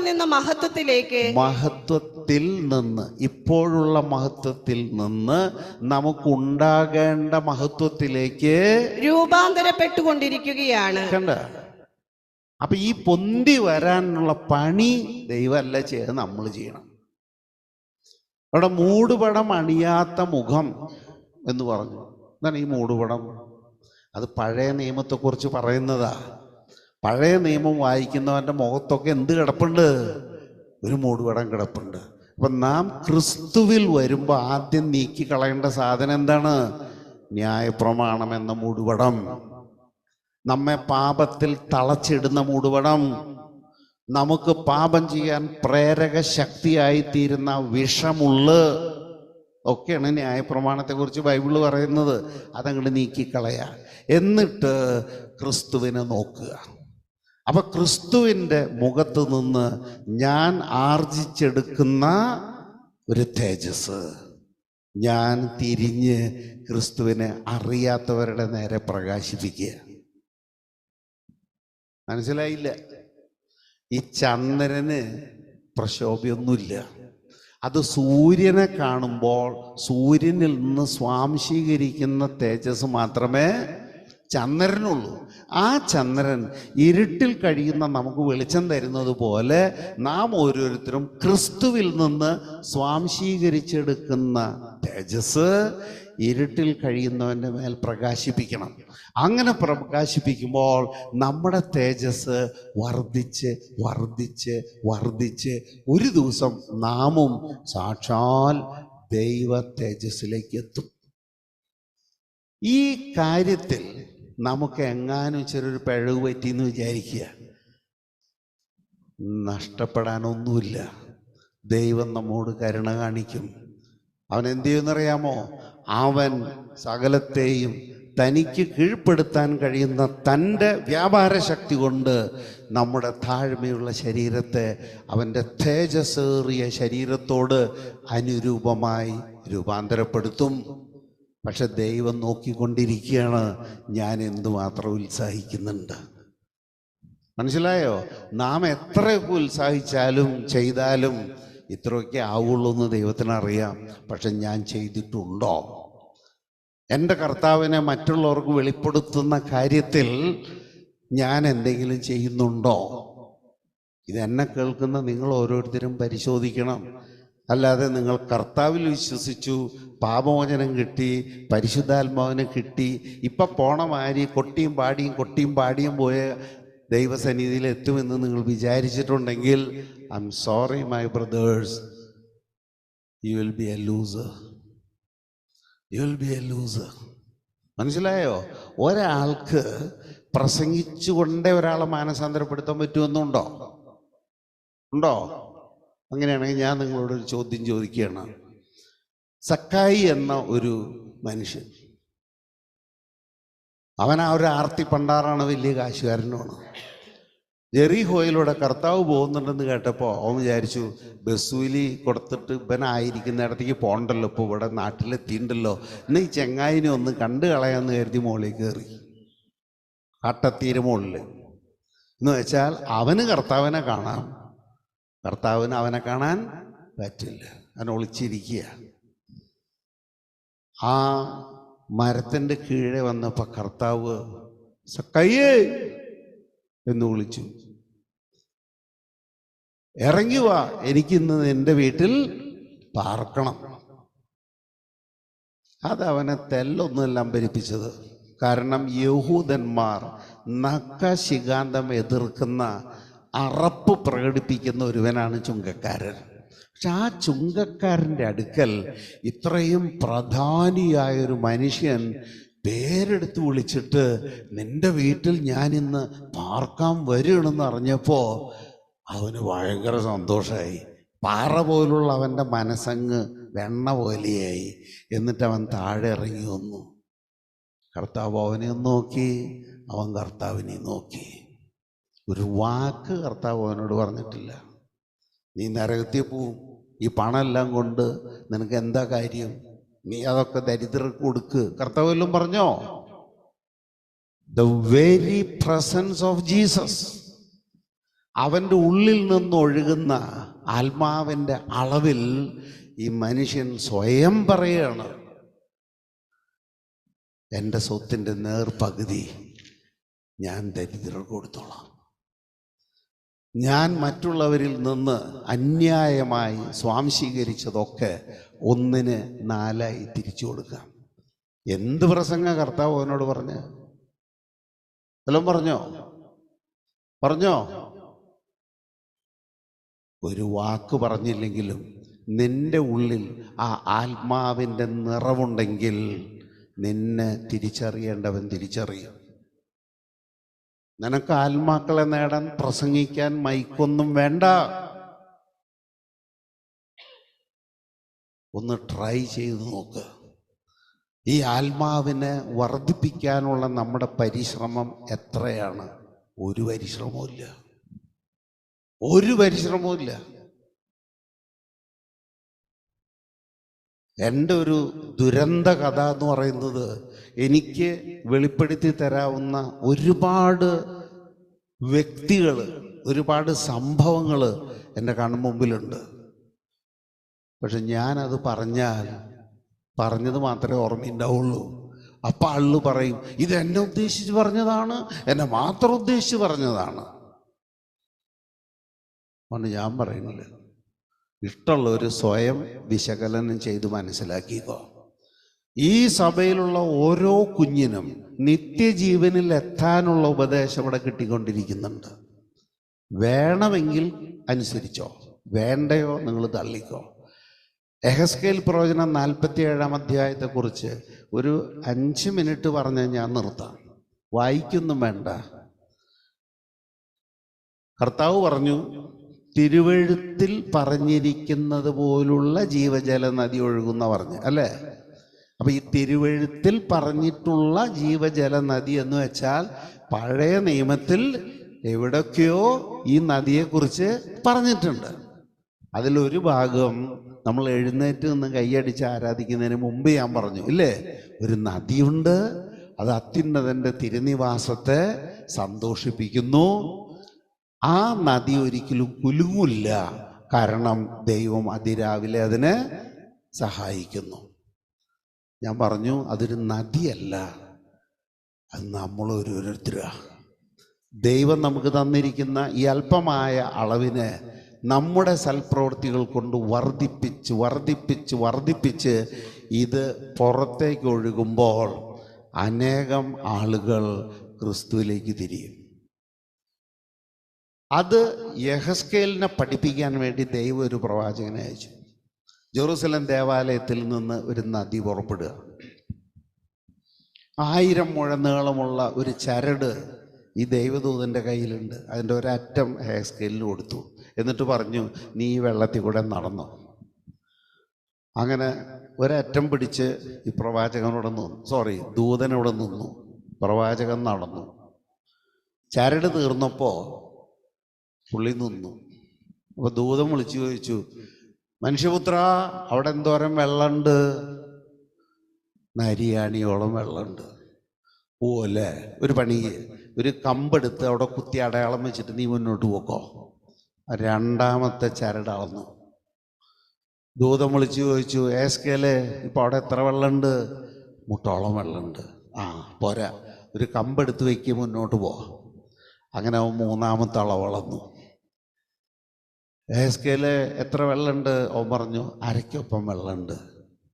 പോരാ, നടന്നു. അങ്ങനെ 4ാമത്തെ അളവ് അളന്നു. ഇപ്പം എത്രോളം വെള്ളമുണ്ട്? അവൻ പറഞ്ഞു, കാലുറയ്ക്കുന്നില്ല, വെള്ളം പെരുകി, നീന്തിയിട്ടല്ലാതെ കടപ്പാൻ വയ്യ. അപ്പം ഈ ദൂതൻ ചോദിച്ചു, മനുഷ്യപുത്ര, കാണുന്നുവോ? ഈ ചോദ്യം കേട്ടപ്പോൾ താൻ കാണുന്നത് എന്താണെന്ന് പറയാൻ പ്രവാചകൻ വാ തുറക്കുന്നുണ്ട്. ശബ്ദം പുറത്തേക്കല്ല വരുന്നത്, വെള്ളത്തേക്കാ പോണേ. അവൻ്റെ ആ ഗതികേട് കണ്ടിട്ട് ആ ദൂതൻ പറഞ്ഞു, കരയ്ക്ക് കയറിക്കോ എന്ന് പറഞ്ഞു. അങ്ങനെ യഹസ്കേൽ കരയ്ക്ക് കയറിയപ്പോൾ അവൻ കണ്ടത് പറഞ്ഞു, ഞാൻ നദിക്ക് ഇരുകരയിലും ധാരാളം വൃക്ഷങ്ങൾ കാണുന്നു. അപ്പം ഈ നരിയാണിയോളം വെള്ളത്തിലൂടെ നടന്നപ്പോൾ ഈ വൃക്ഷങ്ങൾ കണ്ടോ? ഇല്ല. മുട്ടോളം വെള്ളത്തിലൂടെ നടന്നപ്പോൾ ഇത് കണ്ടോ? ഇല്ല. അരയോളം വെള്ളത്തിലൂടെ നടന്നപ്പോൾ ഈ മരങ്ങൾ കണ്ടോ? ഇല്ല. അപ്പം ഈ വൃക്ഷം കാണുന്നപ്പോഴാണ് നീന്തിയിട്ടല്ലാതെ കടക്കാൻ വഹിയാത്ത അളവിലേക്ക് വന്നപ്പോൾ. എന്താണ് ഈ എന്താ പറയുക, നീന്തിയിട്ടല്ലാതെ കടപ്പാൻ വഹിയാവുന്ന വെള്ളം എന്ന് വെച്ചാൽ സിമ്പിളാണ്. പൗലോസ് പഠിപ്പിച്ചിട്ടുള്ളത് റോമാലേഖനം 8-ാം അധ്യായം 14-ാമത്തെ വാക്യം. ദൈവാത്മാവിനാൽ നയിക്കപ്പെടുന്നവരെല്ലാം ദൈവത്തിന്റെ പുത്രന്മാരാണ്. മതി. നരിയാണിയോളം വെള്ളത്തിൽ നടക്കുമ്പോൾ വെള്ളം നിന്നെ നയിക്കുന്നില്ല സഹോദര. മുട്ടോളം വെള്ളത്തിൽ നടക്കുമ്പോൾ വെള്ളം നിന്നെ നയിക്കുന്നില്ല. അരയോളം വെള്ളത്തിൽ നടക്കുമ്പോൾ വെള്ളം നിന്നെ നയിക്കുന്നില്ല. പക്ഷെ നീന്തിയിട്ടല്ലാതെ കടപ്പാൻ വഹിയാത്ത അളവിലേക്ക് വെള്ളം പൊന്തിക്കഴിയുമ്പോൾ വെള്ളം നിന്നെ നടത്തുകയാണ്. അപ്പം എപ്പോഴാണ് നീ ദൈവമകനെന്ന് പേർ വിളിക്കപ്പെടുന്നത്? എപ്പോഴാണ്? അതിനർത്ഥം നമ്മൾ ഗലാത്യ 5:22 നന്നായി പഠിക്കണ്ടേ. അത് നമ്മിൽ നിന്ന് ഇങ്ങനെ അനർഗളം ഒഴുകിക്കൊണ്ടിരിക്കണം. നിറയണം.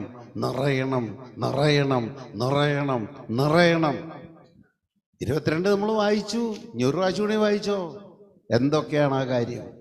സ്നേഹം, ആനന്ദം, സമാധാനം, ക്ഷമ, ദയ, നന്മ, വിശ്വസ്തത, സൗമ്യത, ആത്മസംയമനം. ഇത് നമ്മിൽ പെരുകുന്തോറും ഈ വെള്ളം ഇങ്ങനെ പെരുകി പുറത്തേക്ക് ഒഴുകാൻ തുടങ്ങും. അതിൽ ദൈവത്തിന് പങ്കൊന്നുമില്ല. അത് നീ ചെയ്യേണ്ടതാണ്, ഞാൻ ചെയ്യേണ്ടതാ. അങ്ങനെ ചെയ്താൽ ദൈവത്തിന് നിന്നെ കൊണ്ട് പ്രയോജനമുണ്ടോ? അപ്പോഴാണ് ദൈവത്തിന് നമ്മെ കൊണ്ട് പ്രയോജനം ഉണ്ടാവുന്നത്. അതുവരെ നമ്മൾ ദൈവത്തിനൊരു ബാധ്യതയാണ്. നമ്മെ തീറ്റിപ്പോറ്റുന്നത് ദൈവത്തിന് നഷ്ടക്കുളത്തിലാണ്. നാം ദൈവത്തിന് പ്രയോജനമുള്ളവരായി തീരുന്ന എപ്പോഴാണെന്നറിയാമോ? ആ 47 നമ്മൾ വായിച്ചില്ലേ? എത്രാമത്തെ വാക്യം നമ്മൾ വായിച്ചു നിർത്തിയത്? വായിച്ചിട്ടില്ല അല്ലേ? എഹെസ്കേൽ 47 എടുത്തോ. 8-ാമത്തെ വാക്യമാണെന്ന് എൻ്റെ ഓർമ്മ. എഹെസ്കേൽ 47:8. ഈ വെള്ളം കിഴക്കൻ പ്രദേശങ്ങളിലേക്ക് ഒഴുകി. ഈ വെള്ളം, അതായത് ഈ നദി, ഈ എഹെസ്കേൽ പ്രവാചകൻ നീന്തിയിട്ടല്ലാതെ കടപ്പാൻ വഹിയാത്ത വെള്ളം എന്ന് പറഞ്ഞല്ലോ. ആ വെള്ളം കിഴക്കൻ പ്രദേശങ്ങളിലേക്ക് ഒഴുകി. കിഴക്ക് എന്ന് വെച്ചാൽ ദൈവത്തോട് മറുതലിച്ച് ആളുകൾ പോയത് കിഴക്കോട്ടാ. അത് ഉൽപ്പത്തി പുസ്തകം 4-ാം അധ്യായം വായിച്ചാൽ കാണാം. ആബേലിനെ കൊന്നിട്ട് കയീൻ ദൈവത്തോട് മറുതലിച്ച് കിഴക്കോട്ട് നോദ് ദേശത്തേക്ക് പോയി എന്ന് വെച്ചിട്ടുണ്ട്. ഗലീല പ്രദേശമൊന്നും അവിടെ എഴുതി വെച്ചിട്ടുണ്ട്. ഗലീല എന്ന് പറയുന്നത് യെശയ്യാ പ്രവാചകൻ പറഞ്ഞു, അത് പാപികളുടെ സ്ഥലം. പാപികൾ, ഇരുട്ടിൽ കഴിയുന്ന ജനം വലിയൊരു പ്രകാശം കണ്ടു. അപ്പം യേശു ക്രിസ്തു ജോർദാൻ്റെ തീരത്ത് നിന്ന് സ്നാപക യോഹന്നാൻ തടവിലായി എന്ന് കേട്ടപ്പോൾ അവൻ തൻ്റെ പ്രസംഗം ആരംഭിക്കേണ്ടതിന് ഗലീലയിലേക്ക് പോയി. എന്നിട്ട് യേശു ആദ്യമായി പ്രസംഗിച്ചത് ഗലീലയിലാണ്. ഇതൊക്കെ കൂട്ടി വായിക്കണം. നമ്മൾ വെറുതെ സിനിമാ കഥ വായിച്ച പോലെ പോയിട്ട് കാര്യമില്ല. ഈ ഓരോ വാക്കിൻ്റെ പുറകെ ഓരോ ചരിത്രമുണ്ട്. ഞാനിപ്പം തന്നെ 1 മണിയായിട്ട് നിൽക്കണേ, മനസ്സിലായോ? ഇനി പാട്ടൊന്നും പാടില്ല, പ്രാർത്ഥിച്ച ആശീർവാദം പറയൽ മാത്രമേ ഉണ്ടാവുള്ളൂ. 5 മിനിറ്റ് ഒന്ന് ക്ഷമിക്കുക, മനസ്സിലായോ? വായിച്ചോ. ഈ വെള്ളം കിഴക്കൻ പ്രദേശങ്ങളിലേക്ക് ഒഴുകി അരാബയിൽ ചേരുമ്പോൾ. അരാബ കടൽ, അതാണ് ഈ ചാവുകടൽ എന്ന് പറയുന്നത്. ഉപ്പിൻ്റെ സാന്ദ്രത കൊണ്ട് ഒരു മനുഷ്യന് ചാടി ആത്മഹത്യ പോലും ചെയ്യാൻ പറ്റില്ല ഈ കടലിലെ വെള്ളത്തിൽ. എന്താ കാരണം? തെർമോക്കോൾ വെള്ളത്തിലിട്ട മാതിരി ആളുകൾ പൊന്തി വരും. അത്രയ്ക്കും ഉപ്പിൻ്റെ സാന്ദ്രതയുള്ള, കുടിക്കാനൊന്നും പറ്റില്ല എന്ന് ഞാൻ പറയണ്ടല്ലോ, ആ വെള്ളത്തിൽ ചെന്ന് വീണിട്ട് കെട്ടിക്കിടക്കുന്ന കടലിൽ ചെന്ന് അതിനെ ശുദ്ധജലമാക്കുന്നു. അരാബക്കടലില് നമ്മുടെ ഉള്ളിൽ നിന്ന് പോകുന്ന നദി ചെന്ന് വീണാൽ കടലിലെ വെള്ളം ശുദ്ധമാകുന്നു. എന്താ എൻ്റെ അർത്ഥം? ഒരു നദി പോയിട്ട് 44 നദി കേരളത്തിൽ ഒഴുകി അറബിക്കടലിൽ ചെന്ന് വീണിട്ട് അറബിക്കടലിൽ ഉപ്പിനും വല്ല വ്യത്യാസമുണ്ടോ? ഇത് ഭൂമിശാസ്ത്രം പഠിപ്പിക്കുകയല്ല. നമ്മിൽ നിന്ന്, ഒരു വ്യക്തിയിൽ നിന്ന് ഇത് ഒഴുകി പാപികളുടെ ഇടയിൽ ചെന്നാൽ ലോകത്തിലുള്ള എല്ലാ പാപികളും മാനസാന്തരപ്പെട്ടില്ലെങ്കിലും കുറേ പേരൊക്കെ മാനസാന്തരപ്പെടും. മനസ്സിലായോ? അവർ ദൈവത്തിന് പ്രയോജനമുള്ളവരാകും. ചാവുകടൽ എന്ന് പറയുന്ന സ്ഥലത്ത് മീനുകൾ വർദ്ധിക്കും. വായിച്ചോ. നദി ഒഴുകുന്നിടത്തെല്ലാം ജീവജാലങ്ങൾ പറ്റം ചേർന്ന് ജീവിക്കും. അവിടെ ധാരാളം മത്സ്യങ്ങളും ഉണ്ടായിരിക്കും. കാരണം കടലിലെ വെള്ളം ശുദ്ധീകരിക്കുന്നതിനാണ് നദി അങ്ങോട്ടൊഴുകുന്നത്. കടലിലെ വെള്ളം ശുദ്ധീകരിക്കുന്നതിനാണ് നദി അങ്ങോട്ട് ഒഴുകേണ്ടത്. ഒഴുകുന്നുണ്ടോ? നിറഞ്ഞിട്ടുണ്ടോ? ആരാ ഇതിന് ഉത്തരവാദി? നമുക്കിപ്പോഴും കലഹം തീർന്നിട്ടില്ല. ഒരു അപ്പത്തിൽ നിന്ന് തിന്നുന്നവർ തമ്മിലെങ്കിലും ഒരു സ്നേഹം. ലോകമൊക്കെ വിട്. ഒരേ പാത്രത്തിലുള്ള മുന്തിരിച്ചാറിൽ നിന്ന് പാനം ചെയ്യുന്നവർ തമ്മിൽ ഒരു സ്നേഹം ഉണ്ടോ? ഇതിനൊക്കെ കണക്ക് കൊടുക്കേണ്ട ഒരു ദിവസം വരാൻ പോവുക. മനസ്സിലായോ? തൻ്റെ തിരഞ്ഞെടുക്കപ്പെട്ട ജനത്തെ ഹമ്മാസിനെ കൊണ്ട് അടിപ്പിക്കുന്ന ദൈവത്തിൻ്റെ മുമ്പിലേക്ക് എനിക്കും നിനക്കും പോകാനുള്ളത്. നടക്കുവോ? വേണമെങ്കിൽ മനസ്സിലാക്കിക്കോ. എനിക്കിത് വിളിച്ചു പറയേണ്ട ഉത്തരവാദിത്വവും ജീവിച്ച് കാണിക്കേണ്ട ഉത്തരവാദിത്വം മാത്രമേ എനിക്കുള്ളൂ. അല്ലാണ്ട് ആരെയും അങ്ങോട്ട് കയറിട്ട് കെട്ടി വലിച്ചു കൊണ്ടുകൊണ്ട് ഉത്തരവാദിത്വം ഒന്നും എന്നെ ഏൽപ്പിച്ചിട്ടില്ല. ഇപ്പൊ മനസ്സിലായോ? നമ്മൾ എവിടെയും നിൽക്കുന്നതെന്ന് മനസ്സിലായോ? നമ്മൾ നിൽക്കുന്ന സ്ഥലത്തിൻ്റെ അപകടം മനസ്സിലായോ? ദൈവത്തിന് സ്തോത്രം.